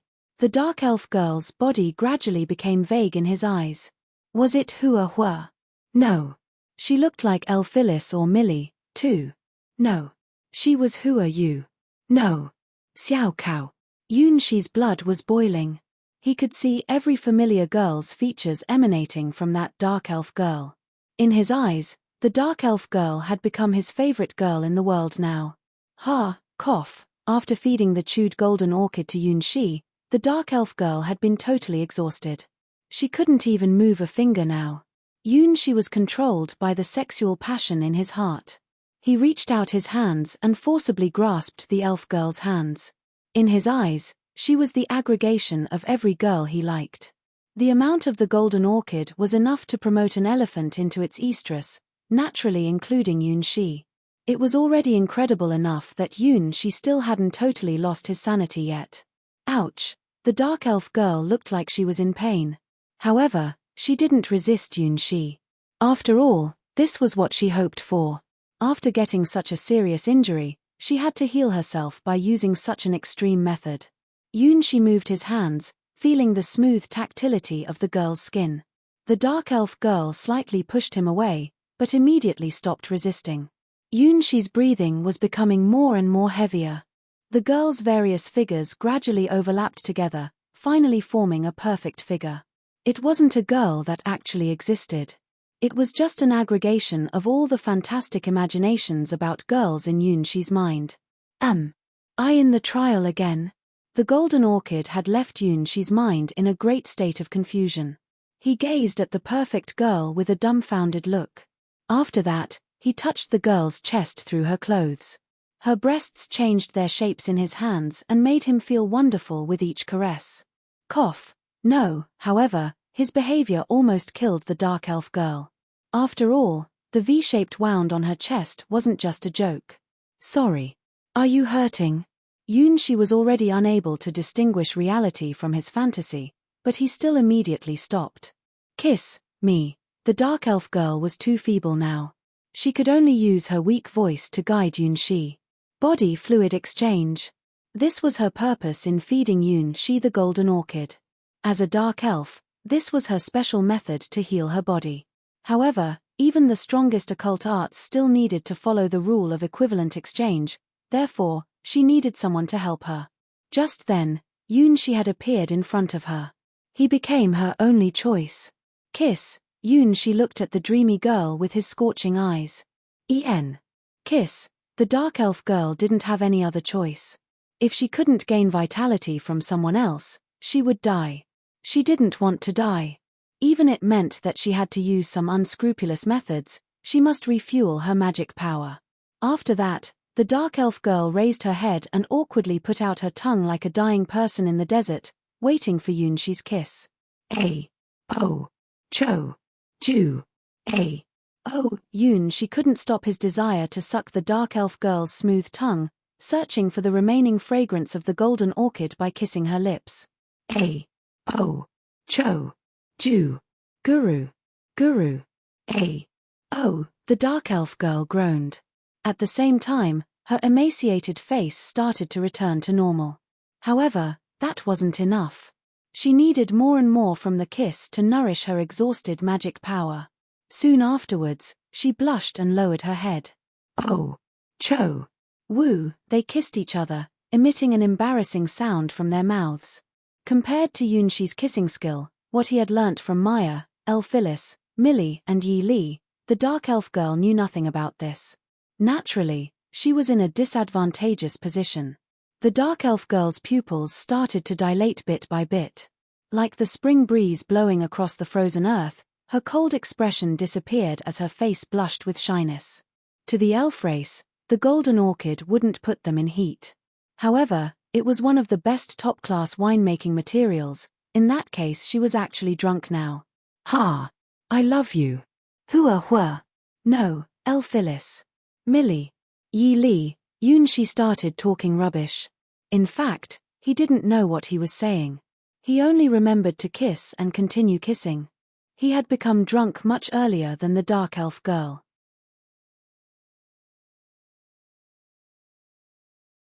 Chapter 103, Dream or Reality? Ha, ha, they were just kissing. However, due to the golden orchid side effect, the dark elf girl was exhausted like a prey that had been captured by the hunter. As for Yunshi, he just couldn't stop. A. Cho. Woo woo. Coo. Or again, and again. Yunshi sucked the dark elf girl's tongue with greed. Trace, on. The dark elf girl absorbed a few magical power from Yunshi's kissing and slightly recovered her physical strength. She tried to launch a magical spell called Deus Ex Machina, but her action was interrupted again and again by Yunshi's hot kisses. Yunshi fully tasted the dark elf girl's tongue. Her tongue was small and cute, but also very soft and warm. Yunshi uncontrollably sucked her tongue to break her resistant consciousness. Their tongues tangled together like one. Now the dark elf girl was really at the end of her rope. She couldn't cast any spell in this position and had to let Yunshi do whatever he liked. Finally, after about 15 minutes, she found an opportunity to cast the spell. Dozens of red lines spread from her fingertips to Yunshi and temporarily controlled his body. Cough. Cough. After that, the dark elf girl couldn't help but violently cough. The spell had almost drained out all the magic power she had just absorbed from kissing. Fortunately, the spell succeeded. She poured her magic power into Yunshi's body and temporarily secured control of his body. If Yunshi wouldn't stop his kissing, she would die. That would be an undoubtedly stupid death. After the dark elf girl successfully controlled Yunshi's body, she hesitated for a while, then finally made a decision. She must survive. This was the most important thing. In order to complete the mission, she knew that she should use all kinds of methods and sacrifice everything she had. This was what she learned since her childhood. Therefore, no matter how shameful it was, she must do it because it was the only method to help her survive. Although she had never learned anything about this. As a phantom archer, she was good at assassination but not spying. This time, Yunshi's face had blushed like an apple due to the raising sexual passion in his heart. Unfortunately, he knew nothing about how to abreact it. The dark elf girl shakily raised her hand and touched Yunshi's sensitive sword, helping him to abreact his desire in a very inept method. Dawn was coming. A black figure stumbled as it came out of the valley and immediately blended into the shadows. The dark elf girl was running. She covered the corner of her mouth with her hand, which had subtle white liquid. Woo! Gu, the dark elf girl showed a bitter and disgusted look on her face as if she was taking deadly poison. However, she still swallowed all the white liquid including the residue in the corner of her mouth. Everything she did was for survival. She didn't want to remember the thing that had happened in the valley again. That was just a nightmare. At least, when the girl disappeared in the darkness, she was holding this idea in her heart. Yunshi had a dream which made him feel that he was in paradise but also that it was very real. In the dream, he met a cute girl who had all the good features in the world. She had Hua Hua's vigor, Hua Yu's full breasts, Elphilis's slender legs, and Yi Li's sweet milky aroma. He remembered her soft, tender, exquisite, and alluring body. He remembered her blushing face, attractive eyes, and slender legs. He remembered her snow-white body and all her slight moves. He remembered the feeling when he stroked her smooth and warm skin. When she moved her fingers to her legs and took off her socks, exposing her white, slender legs under the soft moonlight, Yunshi felt that his heart was pounding like a drum. Finally, when she stroked her foot, tantalizing him bit by bit, Yunshi couldn't stand that anymore. It was so alluring to rub her chest, legs and foot. Compared to the lesson the big sister taught him that year's summer, this dream was more wild. Her feet were so sensitive in his hands, and a few soft touches were already enough to make her become excited. Her white legs, slender body and groans. Wait, that was strange. Why was my memory so disordered and paradoxical? What was her appearance? Big breasts or flat breasts? Slender and tall body or small and cute body? Was she older than Hua Yu and Elphilis, or more young than Millie and Yi Li? Yunshi didn't remember. He only knew that it was the most fantastic dream he had had in his life. If he considered it as a dream, the experience was too real. The orchid's fragrance still remained in his mouth. Besides, he felt that his body was so weak, as if his vigor had been drained out due to some reason. Did we break the last line? Did I kiss her hands, foot, or mouth? Maybe. I had kissed her whole body. Strange. Why can't I remember it? Yoon-shi sat under the tree and tried remembering, but found that his memory after 4 o'clock had all vanished. He had come to the valley at the spur of a moment. However, he wasn't sure if the thing that happened next was a dream or reality. Did he fall in love at first sight with an unknown girl? In his memory, he had met a perfect girl who had all the good features in his imagination, then they had done some erotic things which he would never tell anyone.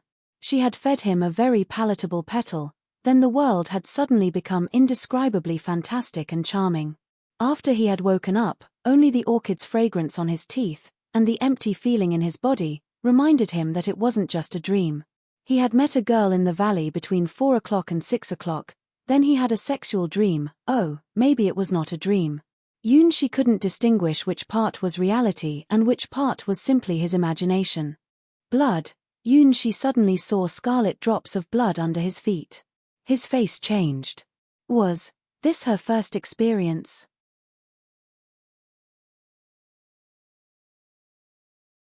Chapter 104. Dawn and darkness. Dawn was coming. The sun appeared over the horizon, emitting endless golden lights in the sky. It broke the darkness and shined endless light and heated the earth. After coming back from the valley, Yoon-shi put on the black maid's uniform again. Now, he sighed and gazed at Hua, who was lying on his bed with a sozzled look. Ha ha, little she. Why are there two little xi's overlapping together? Hua was too happy last night. She had flown in the sky for a long time, then drank in a town that was dozens of kilometers away from the small town. Now, she was sitting on her childhood sweetheart's bed and stretching herself. Hua, you're drunk.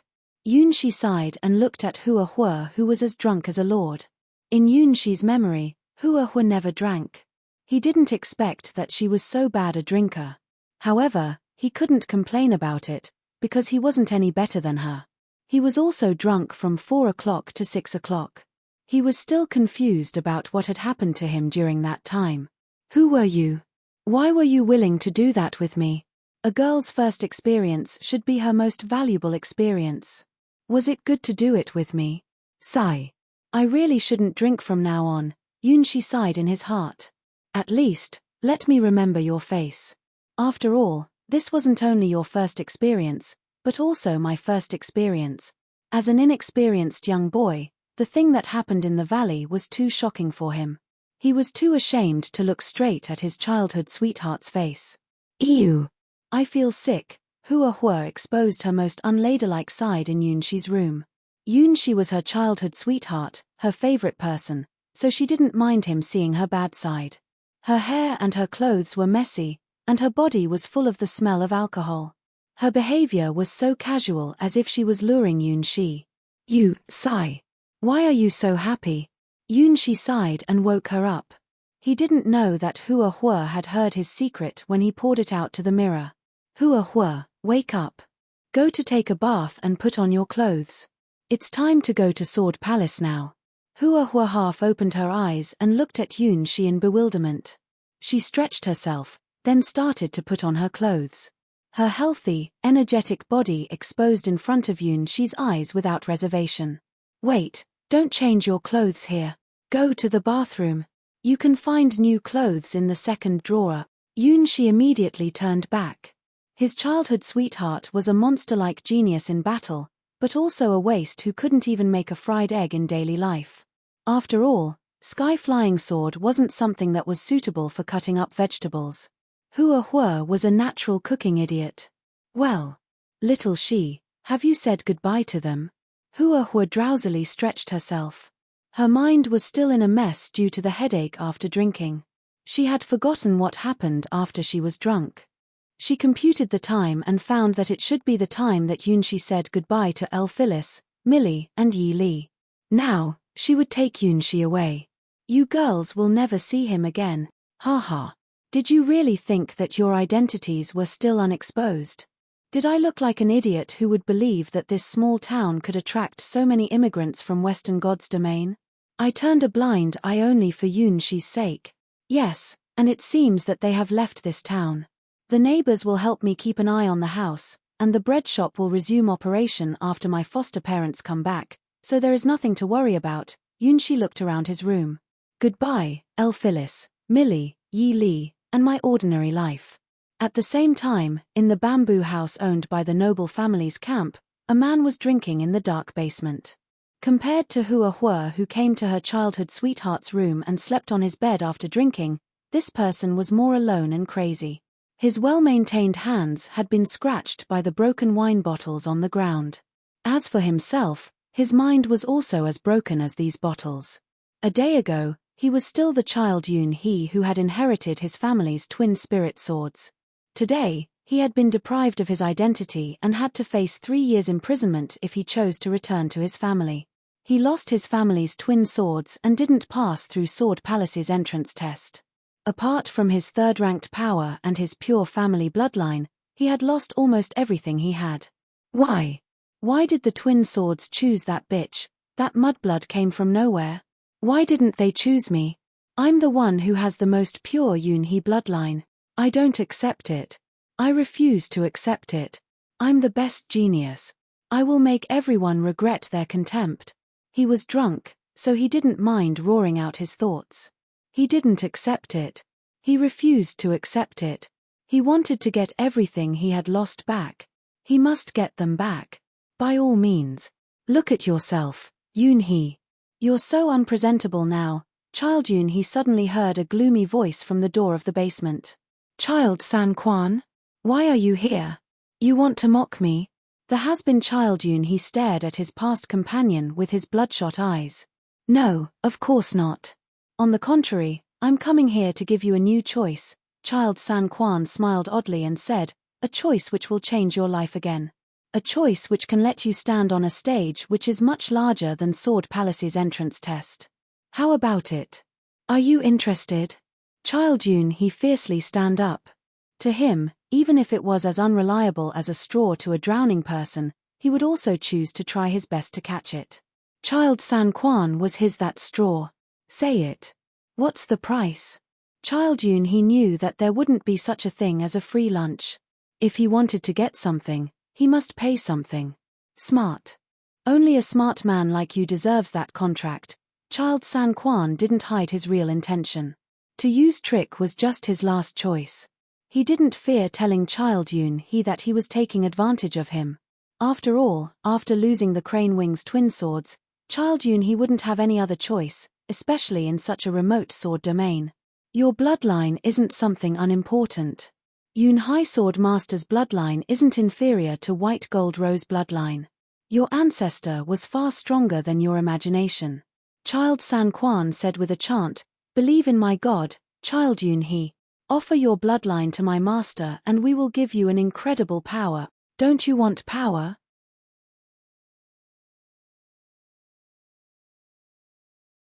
Chapter 105. The Evil God Comes Power. How powerful is it? Child Yun He didn't make his choice immediately, but stared at Child San Quan with bloodshot eyes. At least it's strong enough to kill that maid as easily as blowing off dust. However, I won't lie to you. It's a power from an evil god. Child San Quan didn't hide his real intention and directly told him the truth. He. Use my bloodline, to exchange for the evil god's power? Child Yun He smiled. A day ago, he still had a bright future. He would undoubtedly not have been hooked by these words at that time. Who was he? He was Child Yun He. He was the inheritor of Crane Wing's twin swords and the first successor of Yun He family. However, the maid named Mai had destroyed his life and taken away everything he had. Why didn't Crane Wing's twin swords kill you? It was obvious that you were no match for them. I accept it. I need the power. Give it to me. After taking a few deep breathings, Child Yun He made a decision which would change his life forever. After losing everything he had, this was his only chance for revenge. Very well. You're making a very smart choice. Child San Quan showed a mysterious smile at the corners of his mouth while emitting a non-human feeling from his body. Eat this. Child San Quan drew out a blood-caked, heart-like meatball from the pocket on his chest and put it into Child Yun He's hand. Dong. After touching Child Yunhe's body, the meatball emitted a heart-shaking sound. No one would doubt about the exuberant vitality contained in it. Is this the power? Child Yunhe grasped the unknown meatball in his hand with greed in his eyes. Yes. Please repeat after me. Child San Quan's mouth opened wide like a slit-mouthed man. Unfortunately, Child Yunhe didn't see his weird shape. His eyes tightly gazed at the unknown meatball on his hand. I will go to the devil. With this in his mind, Child Yunhe swallowed the weird meatball with a tragic look. At first, he felt sick, then after a while, he felt that a ball of fire was burning in his stomach. Aga. Child Yunhe felt that he was burning and boiling. He felt a gust of unknown power spreading within his body. Oh. Is this the power? Is this the evil god's gift? Child San Quan opened his mouth, guiding Child Yunhe to finish the contract ritual with the evil god Tlahui's Kalpantikutli. I swear my belief to the great Tlahui's Kalpantikutli, Child San Quan said. I swear my belief to the great Tlahui's Kalpantikutli, Child Yunhe repeated. Swallow, destroy, battle, Child San Quan said. Swallow, destroy, battle, Child Yunhe repeated. Only the person who presents the largest number of sacrifices can get the god's glory, Child San Quan said. Only the person who presents the largest number of sacrifices can get the god's glory, Child Yunhe repeated. In the dark basement, a pale halo of light spread out and finally formed a strong figure. It had snow-white fur, a pair of eyes filled with wisdom, and arrogant appearance. For a moment, Child Yunhe wondered if he summoned the wrong object. Is this animal the evil god? He hadn't seen this kind of animal in White Lotus Sword domain before, but in his opinion, it was just a tall sheep without horns. Cough. I'm Tlahui's Kalpantikutli, the destroyer of Western God's domain. After being defeated by Tanisha in the War of Gods, I went to Eastern God's domain to hide and restore my power. Child San Quan looked at the evil god in embarrassment. It was indeed an evil god. In its heyday, its power was sufficient to challenge Tanisha, the sun god. At the same time, it was also the god of war, massacre, and destruction. Every year, countless people offered human sacrifices to it, trying to please it and obtain its bloody power. However, its true form had been sealed by the god of the sun. It became an alpaca, a sacred animal normally living in the wild of Western God's domain after that. Hiss. The alpaca knocked its hood on the ground, then walked to Child Yunhe, who was dumbfounded. Gee God, Child Yunhe didn't know what expression he should show in front of the alpaca. Don't panic. I'm an evil god who is very willing to spread my power. The white alpaca loftily raised its hoof and knocked Child Yunhe's forehead. The next moment, the messy power in Child Yunhe's body immediately became organized. Undoubtedly, this was a power that only gods could use. Thank God with me, Child San Quan said and put his palms together devoutly. His mouth had unknowingly returned to normal. Thank the evil god. Child Yunhe imitated Child San Quan's gesture, worshipping to the great evil god Tlahui's Kalpantikutli. Baa. The evil god was satisfied with them. It walked to the corner of the basement and fell asleep. What happened to the great evil god? Child Yunhe looked at the sleeping alpaca, asking Child San Quan in confusion. Don't mind it. Our great evil god just felt tired. Let's begin to prepare the sacrifices. What are the sacrifices? Of course they are the creatures which look like our god but are blessed by the sun god. Let's hurry up. The more of those creatures our god eats, the stronger our god will become. If you want to become strong, then start to collect the sacrifices and start the blood ritual immediately. Child San Quan told Child Yunhe the blood ritual that could make him become strong. Okay. Child Yunhe saw the light and his bright future. You have taken away everything I had. Shortly afterwards, I will make you taste the same pain. I will rob 10 times the things that I lost to you. Achu. Yunshi tidied the bakery shop for the last time and recalled what happened last night, then had a compulsive sneeze. Little she, don't catch a cold. It's okay to have a drink, but don't get loaded. Although Hua still felt dizzy from her hangover, she still persuaded Yunshi after smelling booze on his breath. I will never get loaded, Yunshi sighed as he made butter bread for Hua Hua for the last time in the bakery shop. Indeed, he couldn't forget her. Where are you and what are you doing now?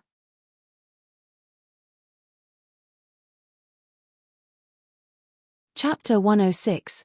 The girls' group portrait. The boy and girl were walking down the familiar street. They saw familiar scenes around them. The fish shop was the first shop that opened for business on this morning. The shopkeeper was hanging one string of squids after another in front of his shop. They knew the shopkeeper.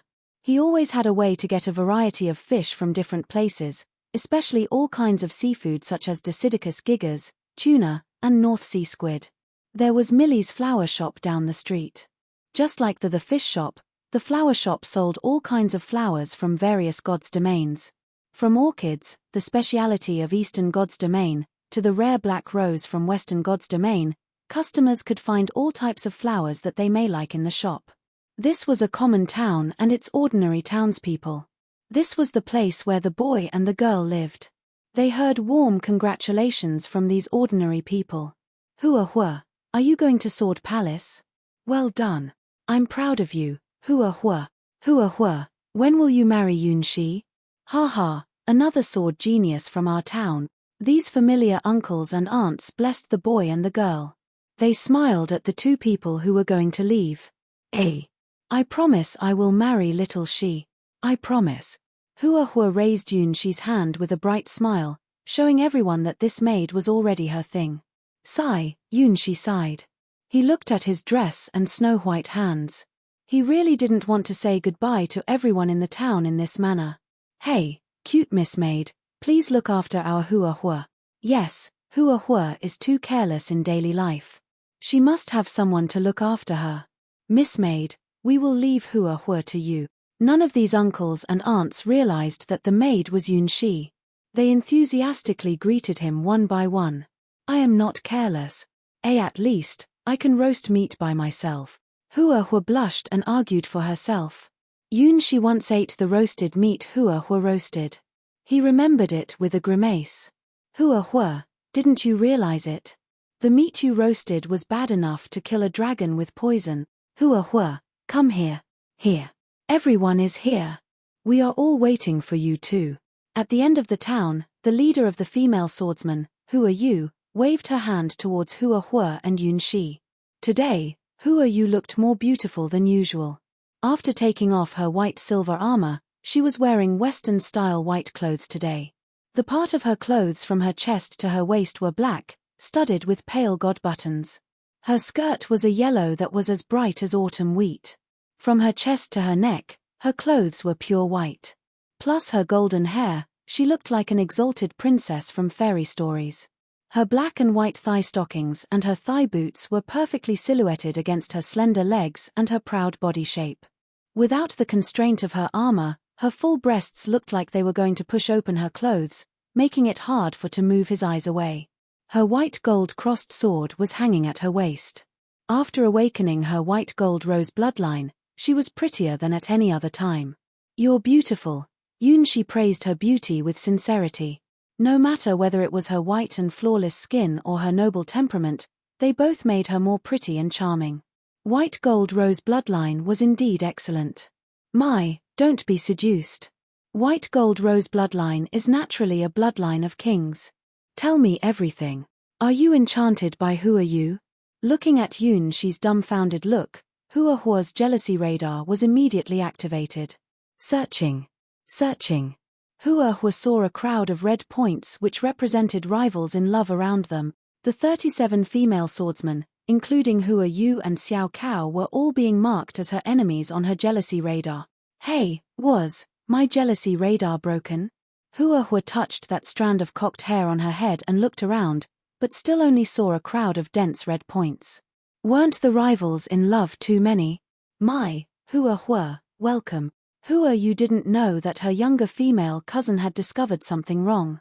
She still kept her composure and reached out her hand towards Yunshi. Thank you. I will resign myself to your guidance. Compared to Hua Hua, Yunshi looked more natural. Anyway, his relationship with Hua Yu, Xiao Cao, and other female swordsmen was very pure. He didn't need to pay too much attention to it. After all, he only poured his seeds into their bodies. There were no other links between them. Come here. Now everyone is here. Let's queue up. Hua Yu guided these female swordsmen queued up and saved the central place for Hua Hua and Yun Shi. Finally, the girls formed two lines, circling around Yun Shi, Hua Hua, Hua Yu and Xiao Cao. What are you doing? Yun Shi looked around in confusion. I think this is a golden opportunity. It was a pretty good and memorable event that we could meet each other in Sword Palace's entrance test, and that we passed through the test at the end. So I want to do something to commemorate it, Hua Yu said. She stood on Yun Shi's right and explained it to them. Master, you can get started. Hua Yu waved her hand. At first, it was just a half-baked idea. However, after discussing it with all the female swordsmen, they all agreed to this plan. Okay, everyone, stop moving, I will start to sketch. A middle-aged painter who looked a little decadent came up. He looked at these girls and his eyes gradually became impassioned. His name was Hgog Nav. He was a painter who came from Western God's domain to visit Hua Yu's family. When Hua Yu requested him to make a group portrait for these girls, he was a little annoyed. He wasn't a street artist who only drew for money. He was a real art master. His works were equivalent to gold in Western God's domain. If it was an ordinary person who had requested him to make a portrait for him, he would think that his artistic talent was offended. Even if it was Hua Yu, he wasn't very willing to make a group portrait for them. However, now, something in his heart was changed. His artistic soul was screaming, and his passionate spirit was burning. He had a feeling that the group portrait he would draw today would become the best masterpiece in his life. You're tuning in to the Dreamy Chapters YouTube channel. We're so grateful for your support, and don't forget to subscribe to join us on this incredible journey through captivating stories. Your generosity through donations truly makes a world of difference, as it's the primary source of revenue that allows me to expand and enhance this channel for you. Thank you from the bottom of my heart for being a part of this adventure.